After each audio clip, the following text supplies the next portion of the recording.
इस योजना को एक बेहतरीन अंजाम देने के लिए चंदू एक बार फिर जियांगहाई अस्पताल पहुंच गया। वांग युलान के वार्ड में पहुंचकर चंदू तुरंत अंदर नहीं गया बल्कि खुद को संभाला। फिर उसने दरवाज़ा धक्का देकर खोला। Click tilde. वार्ड में कदम रखते ही उसके चेहरे पर एक उदास और अनिच्छुक भाव उभर आया। युलान जी, मैं तुमसे मिलने आया हूँ। चंदू की आवाज़ धीमी थी जब उसने वांग युलान की ओर देखा जो बिस्तर के किनारे पर बैठी थी। कुछ देर आराम करने के बाद वांग युलान की हालत पहले से काफ़ी बेहतर थी। हालांकि उसकी सूजी हुई लाल आंखों ने सबको बता दिया कि उसका दिन अच्छा नहीं रहा। वांग युलान के अलावा वहां एक और व्यक्ति भी मौजूद था। ओह बड़े भाई, हम फिर मिलेंगे। ताओ यंग ने पूरे भाव से चंदू का अभिवादन किया। ऐसा लग रहा था कि वह वांग युलान की मां के निधन से ज्यादा दुखी नहीं थी। और जब वांग युलान ने चंदू को आते देखा तो उसके चेहरे पर बिना किसी भावनात्मक उतार चढ़ाव के बस एक हल्की सी मुस्कान दिखाई दी। चंदू, तुम यहाँ हो। वांग युलान का लहजा और भाव बहुत ही अस्वाभाविक थे, मानो उसे कुछ पता हो। ये देखकर चंदू ने उदास होने का नाटक किया और आह भरते हुए, युलान जी, मेरी बात सुनो। जियाओ लिन है उसकी बात पूरी होने से पहले ही पास आकर खड़ी हो गई। वांग युलान ने अपना सिर हिलाया। उसके हाव भाव में कोई बदलाव नहीं आया, लेकिन उसकी आंखों में हत्या के इरादे की एक झलक दिखाई दी। मुझे सब पता है। उसकी मां वांग लैन का शव मुर्दाघर में रखा गया था और मामले की विशेष प्रकृति के कारण सभी नागरिक संगठनों को आगे की जांच रोकने का आदेश दिया गया था। मार्शल आर्टिस्ट विभाग नामक एक विभाग ने भी उसका साक्षात्कार लिया था। उन्होंने एक समान सफ़ेद पोशाक पहनी थी और मुआवजा देने की पेशकश की थी। जियाओ लिन की विशिष्ट पहचान के कारण मामले को केवल स्थगित ही किया जा सका। जब वांग युलान ने यह खबर सुनी तो वह टूट गई। उसने एक बार सोचा था कि बदला लेना बेकार है और वह आत्महत्या कर सकती है, लेकिन अचानक उसे कुछ याद आया। यही ताओ यंग ने उसे हमेशा बताया था। क्या मार्शल आर्टिस्ट, क्या फूलों के देवता की क्यूई, क्या पीच ब्लॉसम एसोसिएशन। पहले तो उसने इन सबको सिर्फ कहानियां ही समझा था, लेकिन अब जियाओ लिन वाली घटना के बाद इस दुनिया में ऐसी चीज़ें साफ तौर पर मौजूद हैं। इसलिए उसने ताओ यंग से संपर्क करने की पहल की और उसके पीच ब्लॉसम एसोसिएशन में शामिल होने के लिए राजी हो गई। और उसका लक्ष्य साफ था, मजबूत बनना और खुद जियाओ लिन को मारना। दरअसल उसे तुरंत छुट्टी देकर चले जाना चाहिए था, लेकिन वह जानती थी कि अगर उसे किसी बात का स्पष्ट जवाब नहीं मिला तो वह मार्शल आर्टिस्ट की दुनिया में पूरी तरह से शामिल नहीं हो पाएगी। चंदू ने वांग युलान की ज्ञान भरी निगाहें देखी और साफ समझ गया कि उसने इस दुनिया में मार्शल आर्टिस्ट के अस्तित्व को पहचान लिया है। और गुरुजी, वांग युलान पीच ब्लॉसम एसोसिएशन में शामिल होने के लिए मान गई है। ताओ यंग का संदेश मन ही मन सुनकर चंदू का दिल हंसी से फूटने को हुआ। नहीं नहीं, कम से कम उसके जाने का इंतजार तो करो, है ना। ऊपर से चंदू ने वांग युलान की ओर देखा। बोलना चाहता था लेकिन झिझक रहा था। उसकी अभिव्यक्ति अनिच्छा और उदासी से भरी थी। मुझे माफ़ करना युलान जी। चूंकि आप पहले से ही जानती हैं, मैं इसे आपसे अब और नहीं छिपा सकता। वास्तव में जियाओ लिन के तरीके स्वर्ग को चुनौती देने वाले हैं और उसकी पहचान विशेष है, यहाँ तक कि मैं भी नहीं। इस बिंदु पर चंदू ने सही समय पर गला रुंध लिया। वांग युलान ने चंदू को देखा और उसके दिल में फिर से उदासी की लहर दौड़ गई। लेकिन वह अब और दुखी नहीं रह सकती थी। उसका लक्ष्य बहुत स्पष्ट था, साधना करना और मजबूत बनना, फिर जियाओ लिन से बदला लेना। इसलिए अन्य सभी कारकों को अलग रखते हुए पूरे दिल से बदला लेने में सक्षम होना। वांग युलान, उसने देखा कि वांग युलान चंदू को गंभीर निगाहों से देख रही थी। उसके स्वर में अभूतपूर्व दृढ़ता थी। मुझे तुम पसंद हो। ये सुनकर ताओ यंग का माथा हल्का सा खींच गया। एक मामूली मोहरे की हिम्मत कैसे हुई अपने मालिक के सामने कबूल करने की। हे, एक बार जब तुम पीच ब्लॉसम एसोसिएशन में शामिल हो जाओगे तो तुम्हारे लिए ढेरों दुख इंतजार कर रहे होंगे। ये सुनकर चंदू का दिल शांत हो गया। दरअसल उसे बहुत पहले से ही आभास था कि वांग युलान उसे पसंद करती है, लेकिन अगर वह खुद से ईमानदारी से पूछे तो उसने बस वांग युलान को ज़रूरत पड़ने पर थोड़ी सी आर्थिक मदद दी थी। शायद वांग युलान के लिए उस समय आर्थिक मदद देना ही उसका दिल जीतने का सबसे आसान तरीका था। आखिरकार उसकी मां ही उसकी कमजोरी थी। बेशक ये सब चंदू की अपनी योजना के लिए एक सोची समझी चाल थी, लेकिन ये भी अच्छा था। इस समय उसे अस्वीकार करने से उसे एक साधन बनने के लिए खुद को पूरी तरह से समर्पित करने का बेहतर मौका मिलता। तो चंदू, पहले तो उसने आश्चर्य का नाटक किया, फिर आंखें बंद कर ली और दृढ़ स्वर में कहा, मुझे माफ़ करना, तुम एक अच्छी इंसान हो। मैं तुम्हें सिर्फ एक बड़ी बहन की तरह देखती हूँ। वांग युलान की तरफ से हालांकि उसे जवाब बहुत पहले से पता था, उसके दिल में अभी भी फायदे और नुकसान का एहसास था। उसे लगा जैसे उसे आखिरकार जवाब मिल गया हो, इसलिए उसके दिल पर पत्थर पड़ गया था। वांग युलान के चेहरे पर धीरे धीरे एक सौम्य, राहत भरी मुस्कान उभरी। जल्द ही चंदू चला गया। कुछ देर के लिए सिर्फ ताओ यंग और वांग यूलान ही वार्ड में रहे। कमरे में एक पल के लिए सन्नाटा छा गया। वांग यूलान ने सबसे पहले बात की और ताओ यंग से पूछा, चलो तुम्हारे पीच ब्लॉसम एसोसिएशन में। ताओ यंग ने सिर हिलाया, उसके चेहरे पर एक रहस्यमयी मुस्कान थी। यूलान, तुम एक बिल्कुल नई दुनिया की खोज करोगी। वहां पहुंचकर तुम उस जियाओ लिन से निपटने की अपनी शक्ति भी हासिल कर लोगी। वांग यूलान ने कुछ नहीं कहा, बस अपनी मुठ्ठियां कस लीं। उसकी आंखों में जियाओ लिन के लिए नफरत भरी थी। बस, जियाओ लिन, रुको, मैं तुम्हें जरूर मार डालूंगी। Dot dot dot dot dot dot dot dot dot dot dot dot dot. Ward से निकलकर कार की तरफ लौटते हुए चंदू का चेहरा शांत हो गया। वांग यूलान के दृढ़ निश्चय को भांपते हुए वह अपने मुंह के कोनों को थोड़ा सिकोड़ने से खुद को रोक नहीं सका। मन तहखाने में उसके चेहरे पर हल्की रोशनी चमक रही थी, जिससे उसका भाव और भी ठंडा और उदासीन लग रहा था। अच्छा है, इस तरह वांग यूलान अपने द्वारा रची गई रात की पूरे मन से सेवा कर सकेगा। जब तक पीच ब्लॉसम एसोसिएशन के संप्रदाय प्रमुख की मृत्यु नहीं हो जाती और ताओ यंग उसका उत्तराधिकारी नहीं बन जाता, तब पीच ब्लॉसम एसोसिएशन उसका अधिकार हो जाएगा। इस प्रकार दूसरी शक्ति है गेट। जी जी जी जी जी जी टिल्ड टिल्ड टिल्ड टिल्ड। चंदू अपना चेहरा ढंकने और एक दुष्ट हंसी निकालने से खुद को रोक नहीं सका। सामने खड़े बूढ़े गांव ने भौहें चढ़ाईं। हम यंग मास्टर के लिए ये फिर कौन सा व्यक्तित्व था? चंदू बहुत हंस चुका था। उसने धीरे से अपनी भावनाओं को शांत किया। मन ही मन वह अपनी अगली योजना बनाने लगा। मूल कथानक के अनुसार वांग यूलान के पीच ब्लॉसम एसोसिएशन में शामिल होने के तुरंत बाद वह कथानक शुरू हो जाएगा, जो है नाइट रेड घटना। मतलब लेंग क्विनक्यू एक आदेश जारी करता है जिसमें संगठन के 4 सदस्यों को क्रमशः पीच ब्लॉसम एसोसिएशन और जुवानवू गेट को मिटाने का आदेश दिया जाता है। इसी कथानक के कारण पीच ब्लॉसम एसोसिएशन के पुराने संप्रदाय प्रमुख और ताओ यंग के भाई की मृत्यु हो गई, जिससे पहले से ही कम संप्रदाय के सभी सदस्य मारे गए। केवल ताओ यंग और वांग यूलान ही बचे। इन दोनों को क्यों छोड़ दिया गया? क्योंकि इन दोनों खूबसूरत लड़कियों को पुरुष नायक जियाओ लिन ने बचाया था, जो वहां पहुंच गए थे। हालांकि जियाओ लिन में अब इन दोनों को बचाने की ऊर्जा साफ तौर पर नहीं है। आखिरकार टीएसटीएस अपने विचार स्पष्ट होने के कारण अब उसे ज्यादा जल्दी नहीं थी, क्योंकि कथानक के अनुसार नाइट संगठन के सदस्यों को पीच ब्लॉसम एसोसिएशन के गढ़ को ढूंढने में अभी भी कुछ समय लगेगा।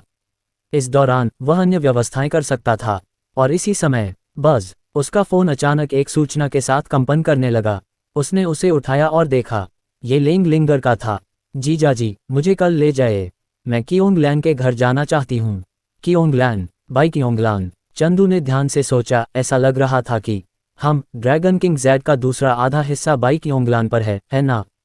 हालांकि चंदू की आंखें चमक उठीं। उसके पास अभी भी कई व्यवस्थाएं थीं जो अभी तक पूरी नहीं हुई थीं, और पूरे ड्रैगन किंग ज़ेड को जल्दबाजी में संश्लेषित करने से अप्रत्याशित स्थितियां पैदा हो सकती थीं। उदाहरण के लिए ड्रैगन किंग पर्वत पर छिपे हुए पुराने ड्रैगन राजा। वह सोच रहा था कि क्या उन्हें पूरा ड्रैगन किंग ज़ेड पेंडेंट दिखाई देगा। हालांकि इसका मतलब यह नहीं कि प्रगति नहीं हो सकती। उसने मन ही मन बाई कियोंगलिन और लेंग लिंग र के बीच हुई बातचीत को याद किया। उसके हाव भाव थोड़े अजीब थे। क्या यही उसने सोचा था? अगर वह कोशिश करता तो उसे पता चल जाता। अपने विचार समाप्त करने के बाद चंदू बोला, बूढ़े गांव सब्जी मंडी। हाँ, युवा गुरु। तो युवा गुरु अपने मातहतों से इसे खरीद कर लेंग परिवार को क्यों नहीं भेजते? आप समझ नहीं रहे बूढ़े गांव, खुद सब्जियां खरीदना ये किंगक्यू के प्रति मेरे प्रेम को दर्शाता है। हाँ, युवा गुरु। गाड़ी चला रहे बूढ़े गांव ने राहत की सांस ली। युवा गुरु का व्यक्तित्व वापस आ गया था। लेंग परिवार लेंग लिंगर सोफे पर आलसी मछली की तरह लेटी हुई थी। कभी कभी टीवी पर चल रहे मजेदार कथानक पर अजीब सी हंसी निकालती। दोनों बहनों के बीच दिल खोलकर की गई बातचीत की वजह से लेंग लिंगर का व्यवहार और भी बेकाबू हो गया था। लेंग किंगक्यू सोफे के किनारे पर बैठी दुखी दिख रही थी। क्यों? क्योंकि चंदू ने रात के खाने के बाद उसके लिए मिठाई बनाना बंद कर दिया था। माफ करना किंगक्यू, रात में मिठाई खाना वाकई बहुत बुरा होता है। तुम मोटी नहीं होना चाहती है ना?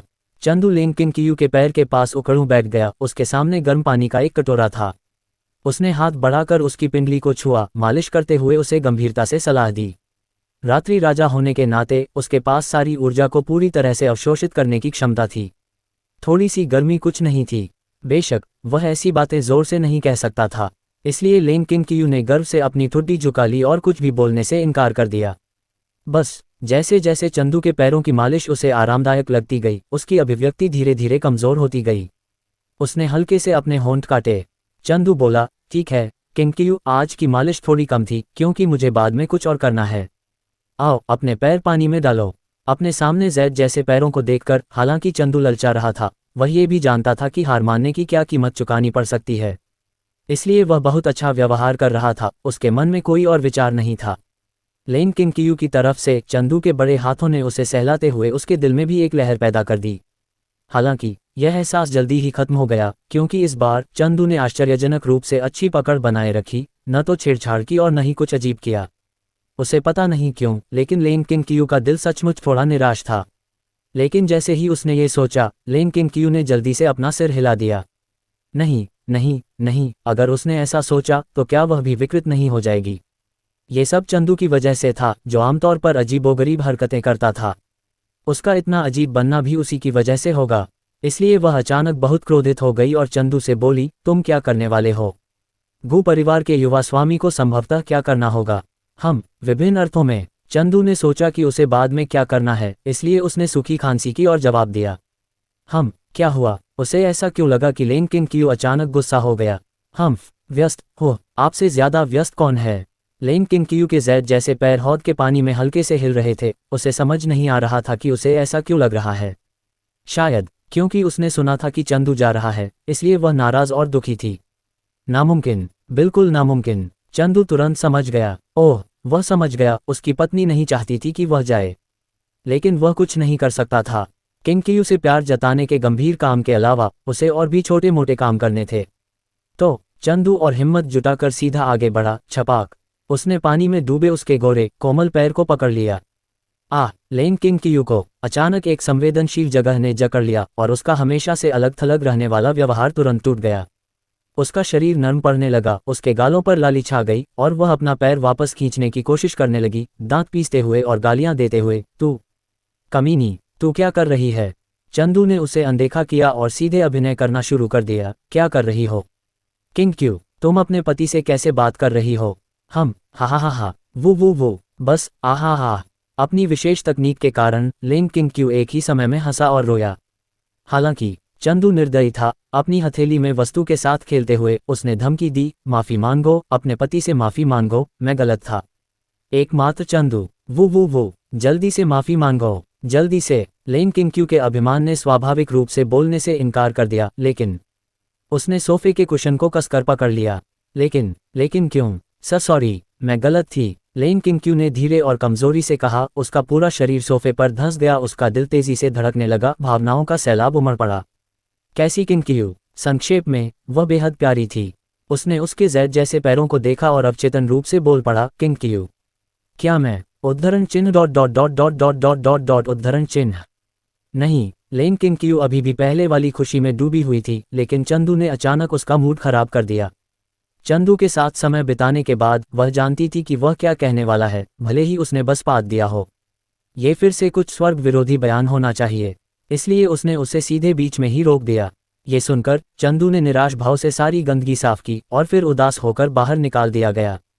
दूसरी ओर लेन किंगकियू सोफे पर बैठी थी, गुस्से में और शर्मीली दोनों। उसके मन में अभी अभी का दृश्य याद आ गया। उसके मुंह के कोने पर अनायास ही एक हल्की सी मुस्कान आ गई। उसे पता नहीं क्यों, पर अचानक उसे काफी अच्छा महसूस हुआ। लेंग लिंगर दंग रह गई। बहन, आप इतनी खुश क्यों लग रही हैं? उसने लेंग लिंगर को अपनी ओर देखते हुए देखा था, इसलिए लेंग किंगकियू ने अपना चेहरा सीधा किया और ठंडेपन से देखा। लिंगर, तुम्हारे सोने का समय हो गया है। लेंग लिंगर की गहरी समझ फिर से जाग उठी और उसने तुरंत टीवी बंद कर दिया और बात करना बंद कर दिया। वह रोना चाहती थी, पर उसके दिल में आंसू नहीं थे। जीजाजी, अपनी पत्नी को तो देखो, वह सिर्फ घर पर ही सख्ती से पेश आती है। चुनशान समुदाय 11-501।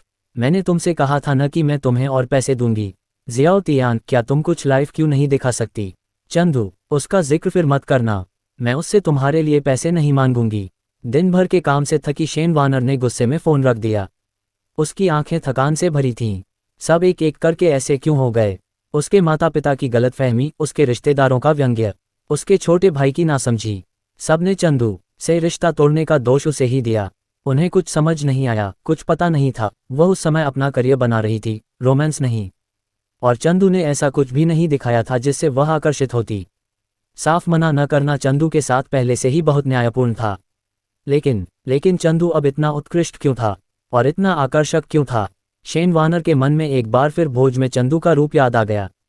उसने ये भी सोचा कि कैसे उसने लेंगलिंगर की रक्षा के लिए जियांगहाई के आधे से ज्यादा प्रभावशाली लोगों को नाराज कर दिया था।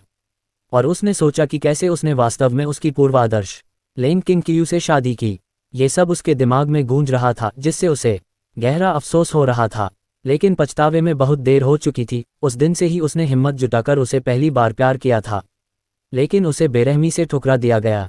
वह समझ गई, चंदू अब उससे सच्चा प्यार नहीं करता था।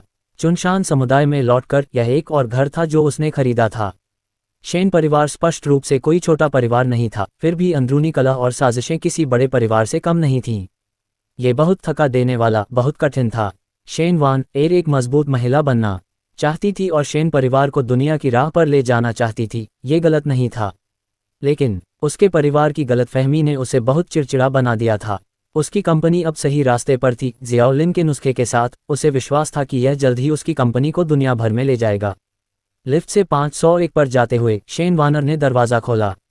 उसने पाया कि दरवाज़ा खुला था और लाइटें जल रही थीं। वह एक पल के लिए स्तब्ध रह गई, फिर उसे एहसास हुआ घर में कोई और भी था। वह जियाओलिन था। इसलिए उसने गहरी सांस ली। ये पहली बार था जब वह किसी पुरुष के साथ एक ही छत पर रह रही थी। क्या इसे ही सहवास कहते हैं? हालांकि जियाओलिन सिर्फ उसका अंगरक्षक था और उनके दर्जे में बहुत अंतर था, इसलिए यह निश्चित रूप से उचित नहीं था। ओह ठीक है, उसने कहा था कि वह एक मरीज से मिलने जा रहा है। उसने सोचा, ऐसा लग रहा था कि उसका काम तमाम हो गया है। वह आज काम पर नहीं आया और उसने छुट्टी भी नहीं मांगी, और उसने लिखित रूप से उसे औपचारिक रूप से अपना अंगरक्षक भी बना दिया था। लिविंग रूम में रोशनी का पीछा करते हुए शेन वानर ने जियाओलिन को ढूंढा। जियाओलिन, जियाओलिन, क्या तुम वहां हो? जियाओ, उसकी आवाज़ अचानक रुक गई। उसने देखा जियाओलिन, मानो उसे कोई बड़ा झटका लगा हो, लिविंग रूम के सोफे पर सिकुड़ा हुआ था। उसका चेहरा पीला पड़ गया था, उसकी पुतलियां डर से चौड़ी हो गई थीं, और वह बुदबुदाता रहा, मैं नहीं था, मैं नहीं था, मैंने किसी को नहीं मारा, मैंने किसी को नहीं मारा। शेन वानर एक पल के लिए स्तब्ध रह गया, फिर दौड़कर उसके पास गया। जियाओलिन, जियाओलिन, क्या हुआ? जियाओलिन ने शेन वानर की आवाज़ सुनी और आखिरकार उसने थोड़ी प्रतिक्रिया दी और शेन वानर की ओर देखा। जब वह दौड़कर उसके पास आए, वह चिल्लाया, वानर, वानर। शेन वानर ने रोते हुए जियाओलिन को देखा और उसका दिल अचानक कांप उठा। क्यों? इस पल उसे जियाओलिन के लिए इतना दुख क्यों हो रहा था? क्या इसलिए कि वह पहले भी हमेशा इतना मजबूत रूप दिखाता था, इसलिए उसे इस तरह देखकर उसे इतना असहनीय लग रहा था? वह खुद को आगे बढ़ने और जियाओलिन को धीरे से गले लगाने, उसका सिर अपनी छाती पर टिकाने देने के अलावा कुछ नहीं कर सकी। फिर उसे धीरे से थपथपाया, सब ठीक है, सब ठीक है, क्या हुआ, क्या हुआ? जियाओलिन ने गर्माहट महसूस की और उसकी भावनाएं धीरे धीरे शांत हुईं। वान प्र बस उन दोनों को जो पता नहीं था वह था। इसी क्षण उन दोनों का दृश्य एक और छिपी हुई निगरानी स्क्रीन पर प्रदर्शित हुआ। स्क्रीन की सामग्री ऐसी लग रही थी जैसे उसे बहुत दूर से बड़ा करके शूट किया गया हो, एक आवासीय भवन में जिसे निगरानी कक्ष में बदल दिया गया था। चंदू एक विशाल स्क्रीन के सामने बैठा था। स्क्रीन पर जियाओलिन और शेन वान र का गर्मजोशी भरा दृश्य चल रहा था। उसने संतुष्टि में सिर हिलाया। बहुत बढ़िया। इस जोड़ी के बीच भावनाएं भी धीरे धीरे गर्म हो रही थीं। सब कुछ योजना के अनुसार आगे बढ़ रहा था। उसके मातहतों ने भी भेष बदलकर इस समुदाय में घुसपैठ कर ली थी और जियाओलिन और शेन वान एर की हर हरकत पर लगातार नजर रख रहे थे। अब बस इंतजार था तो कहानी के खुलने का। अगली सुबह लेंग परिवार प्रवेश द्वार पर। सुप्रभात जीजाजी टिल्डा, आपने आज मुझे बिल्कुल भी निराश नहीं किया। आप तारीफ के हकदार हैं। लेंगलिंगर पूरी तरह तैयार होकर अपना गेम कंसोल लेकर आए और चंदू का खुशी से स्वागत किया। चंदू अवाक होकर लेंगलिंगर को देखता रहा, जिसके पास स्नैक्स का एक बैग और एक गेम कंसोल था। ये नन्हे बदमाश, क्या तुम्हें लगता है कि ये बसंत की सैर है? लेंग किंगकियू भी रेलिंग पकड़े नीचे आया। जैसे ही चंदू ने अपनी पत्नी को देखा, उसका दिन भर का अच्छा मूड लौट आया। सुप्रभात किंगकियू, तुम आज भी उतनी ही सुंदर और आकर्षक हो। भले ही तुम देख नहीं सकती, तुम ऐसे चलती हो जैसे देख सकती हो।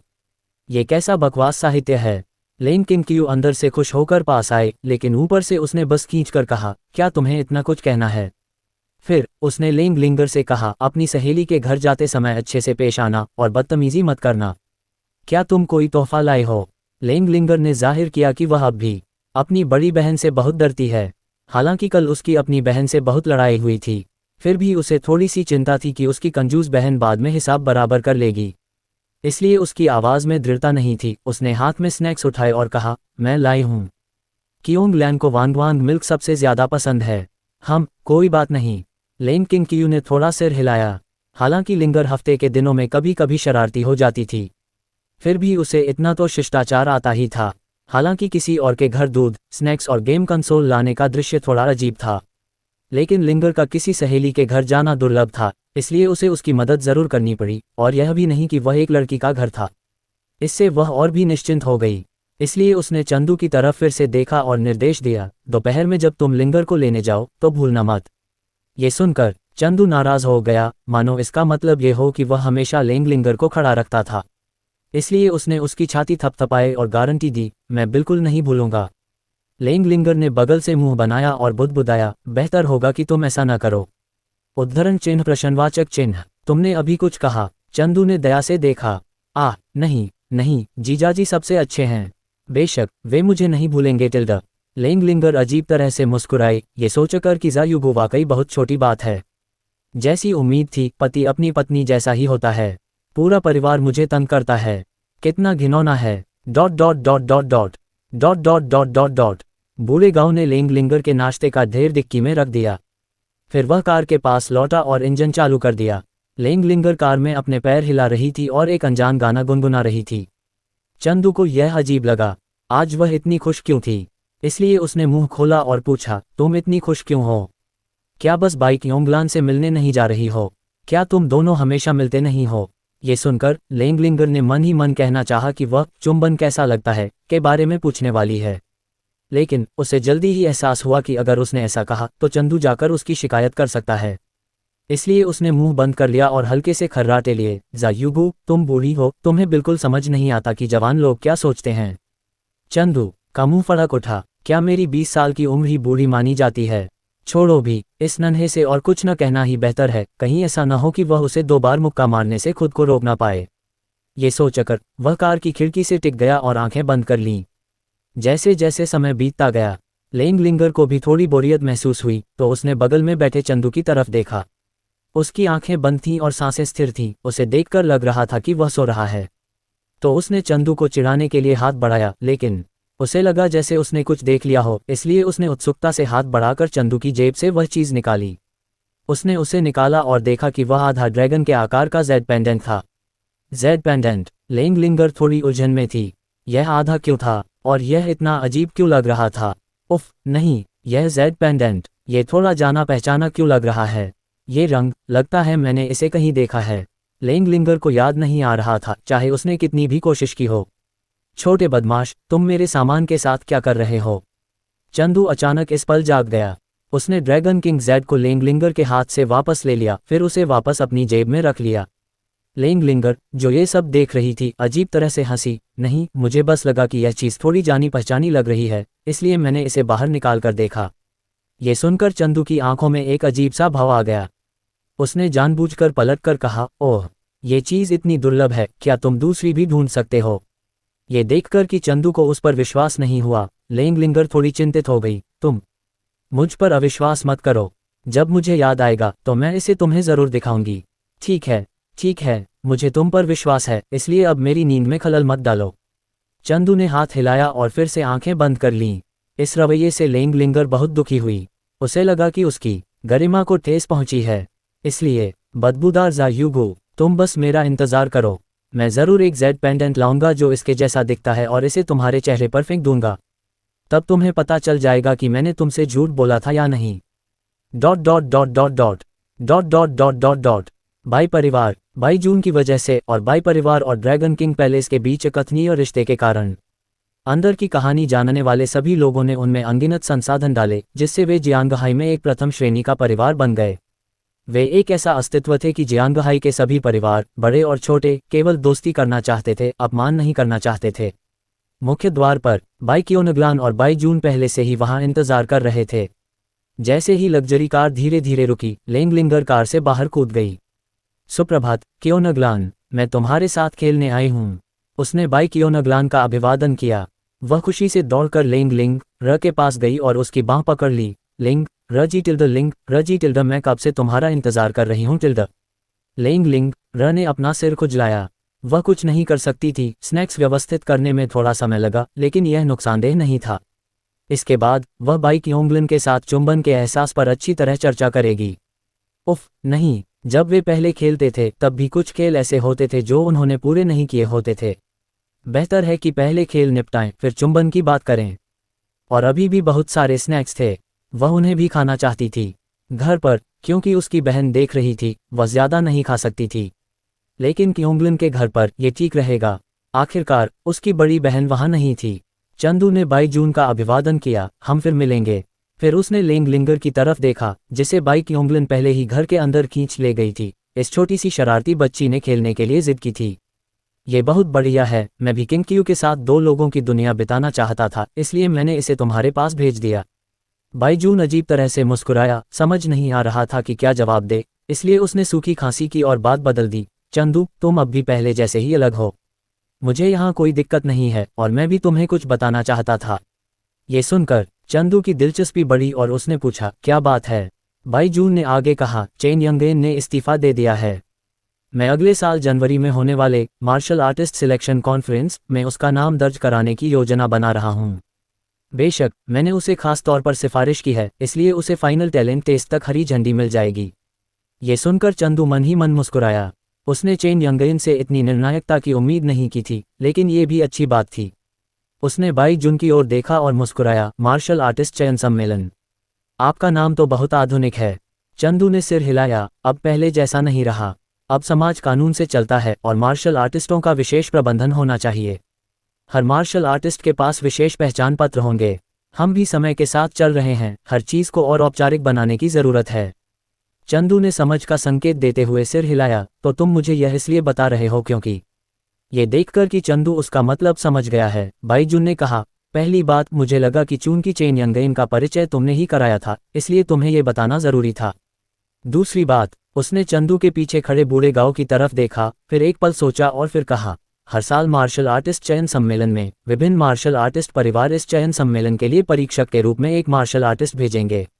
जियांगहाई में मार्शल आर्टिस्ट का चयन मेरी जिम्मेदारी है। चेन यंगेन की प्रतिभा की परीक्षा भी जियांगहाई में होगी और तुम्हारे गो परिवार को भी एक मार्शल आर्टिस्ट भेजना होगा। इसी बात पर मैं असल में पूछना चाहता था, क्या आप परीक्षक बनने में रुचि रखते हैं? एक जन्मजात मार्शल आर्टिस्ट होने के नाते आप में इस पद के लिए पूरी क्षमता है। चंदू ने एक पल सोचा और कोई जवाब नहीं दिया।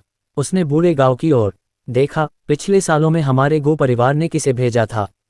क्योंकि मूल रचना में गो परिवार के युवा गुरु ट्रैश की रक्षा के लिए मार्शल आर्टिस्ट का मामला कभी उनके सामने नहीं आया था।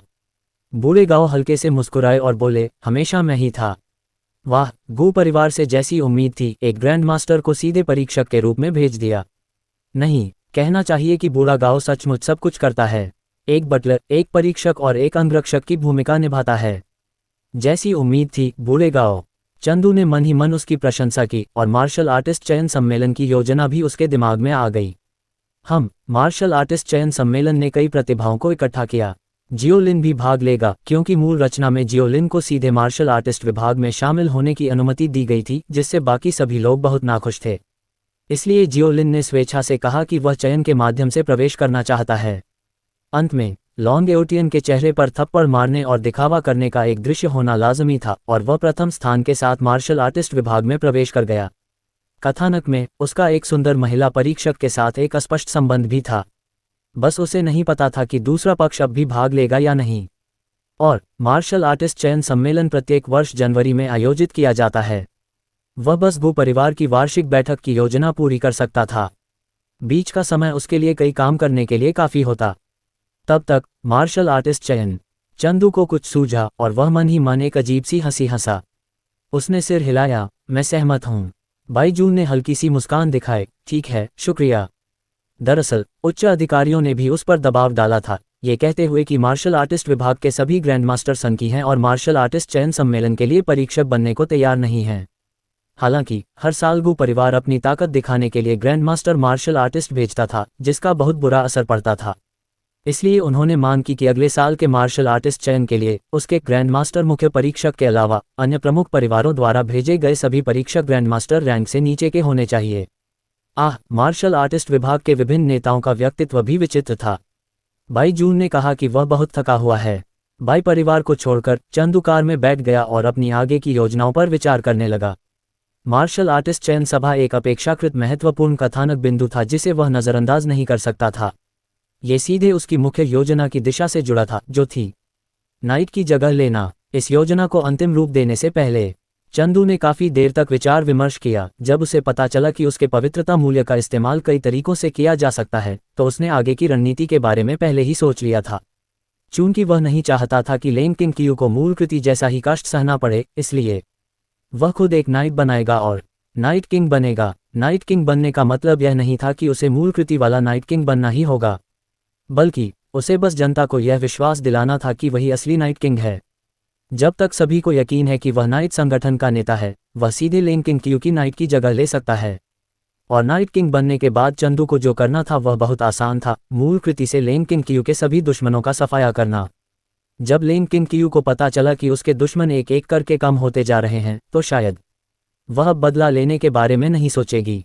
उसे मूल रचना के सभी कथानक बिंदुओं की जानकारी थी। अगर वह लगातार आगे बढ़ता रहा, मूल रचना से लेन किंग कियू की सभी सेनाओं को अपने साथ मिलाता और एकीकृत करता रहा, और उनकी शक्ति का इस्तेमाल ज्यादा मजबूत दुश्मनों से निपटने के लिए करता रहा, तो वह लेन किंग कियू को मूल रचना से बचने में जरूर मदद कर पाएगा, जिससे वे दोनों बच पाएंगे। आखिरकार एक सुखद अंत। ओह माय, शादी के बाद मुझे किंग कियू के साथ क्या करना चाहिए टिल्ड। चंदू सफलता के बाद की घटनाओं के बारे में पहले ही सोच लिया था। तब उसे निश्चित रूप से एक बड़ा घर खरीदना होगा। फिर वह और किंग कियू हमेशा खुशी खुशी प्यार से भरे रहेंगे। असफलता के बारे में, या अगर कोई अप्रत्याशित स्थिति आ गई जिससे योजना अपने इरादे से पूरी ना हो पाए, फिर उद्धरण चिन्ह ... उद्धरण चिन्ह। चंदू चुप हो गया। समय आने पर वह इससे निपट लेगा। वह कुछ नहीं कर सकता था। भविष्य में क्या होगा इसकी कोई गारंटी नहीं दे सकता था, है ना? खासकर तब जब उसे अपने मन में लेन किंग कियू का रोता हुआ लेकिन आकर्षक रूप याद आ गया। खांसी। उसने हल्की खांसी की। उसका चेहरा थोड़ा अस्वाभाविक था, खासकर जब अंतिम महान खलनायक ऐसा हो गया हो, तो और क्या असंभव था। और इसी क्षण चंदू के मन में एक आवाज आई। ये यान वांग हॉल के वर्तमान हॉल मास्टर लॉन्ग ज़ेतियान की आवाज थी। मास्टर, आप जिंगक्स्यू मिल गए हैं। जो भूल गए वे अध्याय 122 देख सकते हैं। ये सुनकर चंदू के होंठों पर हल्की सी मुस्कान आ गई। अच्छा, बहुत अच्छा। यूशिंगजू एक साधना प्रतिभा थी जिसे चंदू ने पहले नियंत्रित लॉन्ग ज़ेतियन को ढूंढने का निर्देश दिया था। वह मूल कृति में अंतिम चरण की खलनायकों में से एक थी जिसे लेन किंग कियू ने भर्ती किया था। लेकिन अब वह अभी भी एक साधारण, सामाजिक रूप से चिंतित कॉलेज छात्रा थी जो कई दोस्त बनाना चाहती थी। जहां तक उसके काले होने का सवाल है, कथानक के अनुसार अब इसके शुरू होने का समय आ गया था। ये सोचकर चंदू ने कहा, बूढ़े गाओ, रोज रोमांस जाओ। उसी समय उसने एक और आवाज भी लगाई। जी युवा गुरु ...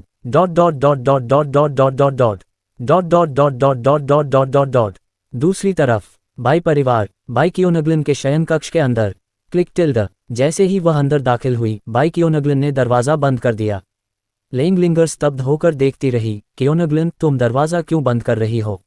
मानो कुछ गलत करते हुए पकड़ी गई हो। बाई कियोनगलिन ने अस्वाभाविक रूप से लेंगलिंगर से अपनी नजरें हटा ली। हो, क्योंकि मुझे परेशान होने का डर है। लिंगर जी, तुम तो नहीं चाहोगी कि हम खेलते हुए कोई अचानक अंदर घुस आए, है ना? लेंगलिंगर को वह दृश्य याद आ गया जब उसने अपना फोन छिपाया था और चंदू अचानक अंदर घुस आया था। इसलिए उसने बार बार सिर हिलाया। तुम सही कह रही हो। ये कहते हुए लेंगलिंगर स्वाभाविक रूप से बाई कियोंगलान के बिस्तर पर लेट गई। वाह, बहुत समय हो गया तुम्हारे घर पर खेले हुए। ये बिस्तर वाकई आरामदायक है। जी हाँ, ये लेंगलिंगर का बाई कियोंगलिन के घर पर पहला दौरा नहीं था। वह उस जगह से पहले से ही वाकिफ थी। बात करने के बाद वह खिलखिलाकर बोली, कियोंगलैन, जल्दी आओ, मैं ढेर सारा नाश्ता लाई हूँ। आज हम पूरा दिन खेल सकते हैं। आज लेंगलिंगर ने एक प्यारी सी जेके वर्दी, काले थाई हाई स्टॉकिंग्स और गोल पंजे वाले चमड़े के जूते पहने हुए थे। इस समय उसके चमड़े के जूते बेपरवाही से जमीन पर गिर गए, जिससे लेंगलिंगर के बेहद आकर्षक पैर दिखाई देने लगे, जो थाई हाई स्टॉकिंग्स के आलिंगन से और भी आकर्षक लग रहे थे। ये देखकर बाई कियोंगलिन ने अस्वाभाविक रूप से अपनी लार निगल ली। लिंगर जी, क्या तुम कुछ भूल गईं? वह आगे बढ़ी और यूं ही पूछ बैठी। लेंगलिंगर ने एक पल सोचा, फिर उठकर बैठ गई। बाई कियोंगलिन को देखकर खिलखिलाकर हंसी। तुम सही कह रही हो, मैं तुम्हें बताना भूल गई। बाई कियोंगलिन पहले से ही बिस्तर के किनारे बैठी थी। लेंगलिंगर की अनोखी खुशबू उसके नथुनों में घुलने लगी थी। उसका दिल अविश्वसनीय रूप से उत्साहित था।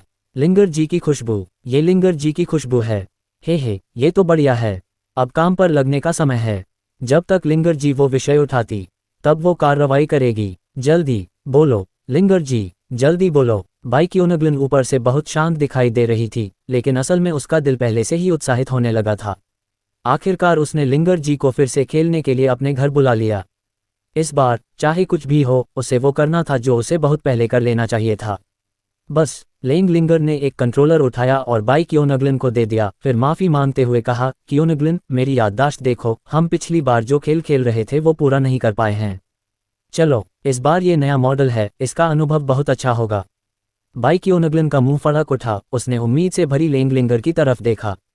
एक पल के लिए वह आह भरने से खुद को रोक नहीं पाए। ठीक है लिंग एक जी, लेकिन कोई बात नहीं, जब तक खेल खत्म होता है असली काम शुरू होने वाला है। बाई क्योनगलिन ने पहले ही तय कर लिया था, आज चाहे कुछ भी हो जाए उसे ऐसा करने से कोई नहीं रोक सकता था। मैं यू शिंगजू हूँ। अपनी सामाजिक चिंता और अंतर्मुखी स्वभाव के कारण प्राथमिक से लेकर हाई स्कूल तक के पूरे 12 सालों में मैंने एक भी दोस्त नहीं बनाया। शुरुआत में कुछ सहपाठियों ने मुझे घूमने के लिए बुलाया, लेकिन उस समय की सामाजिक चिंता और घबराहट के कारण मैंने उन सभी को मना कर दिया। अनजाने में मैंने खुद को बिना किसी दोस्त के पाया और धीरे धीरे मुझे अकेले रहने की आदत हो गई। मेरी माँ एक मध्यम आकार की कंपनी में एक छोटी कर्मचारी के रूप में काम करती थीं। मेरे पिता पहले यानशिंग ग्रुप के लिए एक निर्माण स्थल पर काम करते थे, लेकिन एक निर्माण दुर्घटना के कारण उनके कमर से नीचे का हिस्सा लकवाग्रस्त हो गया। परिवार का सारा बोझ मेरी माँ पर ही आ गया। अगर मैं सामाजिक रूप से चिंतित और अंतर्मुखी बनी रही तो शायद स्नातक होने के बाद भी मुझमें नौकरी ढूंढने की हिम्मत नहीं होगी। इसी सोच के साथ मैं खुद को बदलना चाहती थी। इसलिए मैंने अपनी माँ से कहा कि वे मुझे उस ब्यूटी सैलून में ले जाएं जहां वे हमेशा जाती थीं, अपना बदसूरत काला चश्मा बदला और अपनी पुरानी चोटियां ठीक कीं। मैंने एक साफ सुथरा और सुंदर पहनावा पहना। शायद ऐसा इसलिए था क्योंकि मेरे पास शुरू से ही एक अच्छा फाउंडेशन था, इसलिए जब मैं तैयार होती थी तो बहुत सुंदर दिखती थी। कम से कम मैंने इसके कारण दोस्त तो बनाए। Dot dot dot dot dot dot dot dot dot dot रोज रोमांस। एक शोरगुल वाले निजी कमरे के अंदर मेज अनगिनत मादक पेय और शीतल पेय से भरी हुई थी। 3 पुरुष और 2 महिलाएं बगल के सोफे पर अकेली बैठी एक महिला को मनाने की कोशिश कर रहे थे। इस महिला के लंबे काले बाल थे जो धीरे धीरे उसके कंधों पर गिर रहे थे, और उसके मूल काले फ्रेम वाले चश्मे के बिना यू शिंगक्सू की स्पष्ट आंखें प्रकट हो रही थीं। उसकी आंखें गहरी और चमकदार थीं, जैसे साफ झील का पानी, मादक और वे तारों की रोशनी जैसी चमक से झिलमिला रही थीं। उसके चेहरे की विशेषताएं स्पष्ट थीं और उसकी गोरी त्वचा से एक हल्की चमक निकल रही थी। उसकी कपड़ों की शैली सरल लेकिन उत्तम थी, जो एक युवा आभा बिखेर रही थी। इस समय वह दोनों हाथों से शराब का गिलास पकड़े हुए थी। उसने कुछ हिचकिचाहट के साथ शराब को देखा, फिर अपनी अच्छी दोस्त की तरफ देखा जो सोफे पर बैठी किसी को गले लगा रही थी और उससे खेलने के लिए बाहर लाई थी। जिमिन, क्या मुझे सचमुच इसे पीना होगा? मैंने पहले कभी शराब नहीं पी है, क्या होगा अगर? जिमिन नाम की उस महिला ने मिनी स्कर्ट और भारी मेकअप पहना हुआ था। वह एक आदमी की बाहों में बैठी थी जब उसने यू शिंगज्यू की बातें सुनी। उसने हाथ हिलाकर आग्रह किया, ज्यू, तुम क्या कह रही हो? अब हम सब बड़े हो गए हैं, बड़ों के थोड़ी शराब पीने में क्या हर्ज है? चलो ज्यू टिल्ड, तुम्हें भी इसे आजमाना चाहिए टिल्ड। इसके अलावा जिमिन ने नाराज होने का नाटक करते हुए कहा, मैं तुम्हें खेलने के लिए बाहर लाई थी और तुम्हारे इतने सारे दोस्तों से मिलवाया था। क्या तुम अब भी मुझे सम्मान नहीं दोगे? जैसे ही ये शब्द निकले, निजी कमरे में मौजूद बाकी लोग भी बोल पड़े, ठीक है यू शिंगजू, चूंकि तुम शियमिन की दोस्त हो तो हमारी भी दोस्त हो।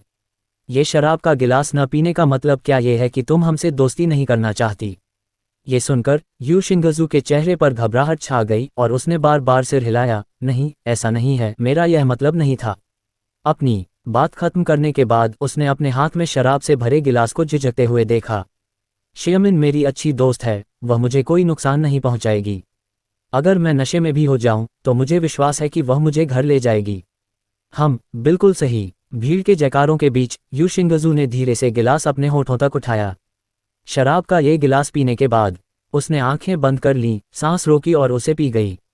मैं 4 और दोस्त बनाऊंगी। मसालेदार रस उसके गले से नीचे बह गया। यू शिंगजू को पेट में जलन महसूस हुई और उसका चेहरा धीरे धीरे लाल हो गया। शराब पीना उतना मुश्किल नहीं लग रहा था जितना यू शिंगजू ने सोचा था। पल भर से भी कम समय में उसने शराब का पूरा गिलास खाली कर दिया। उसने गिलास नीचे रख दिया, उसकी आंखें थोड़ी धुंधली थीं। उसका शरीर गर्म और आरामदायक महसूस कर रहा था।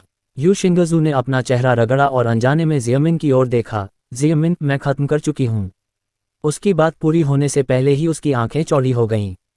उसने देखा कि उसकी अच्छी दोस्त जियमिन, जो उसे खेलने के लिए बाहर लाई थी, अब सीधे उस आदमी के साथ थी जो उसे सोफे पर गले लगा रहा था।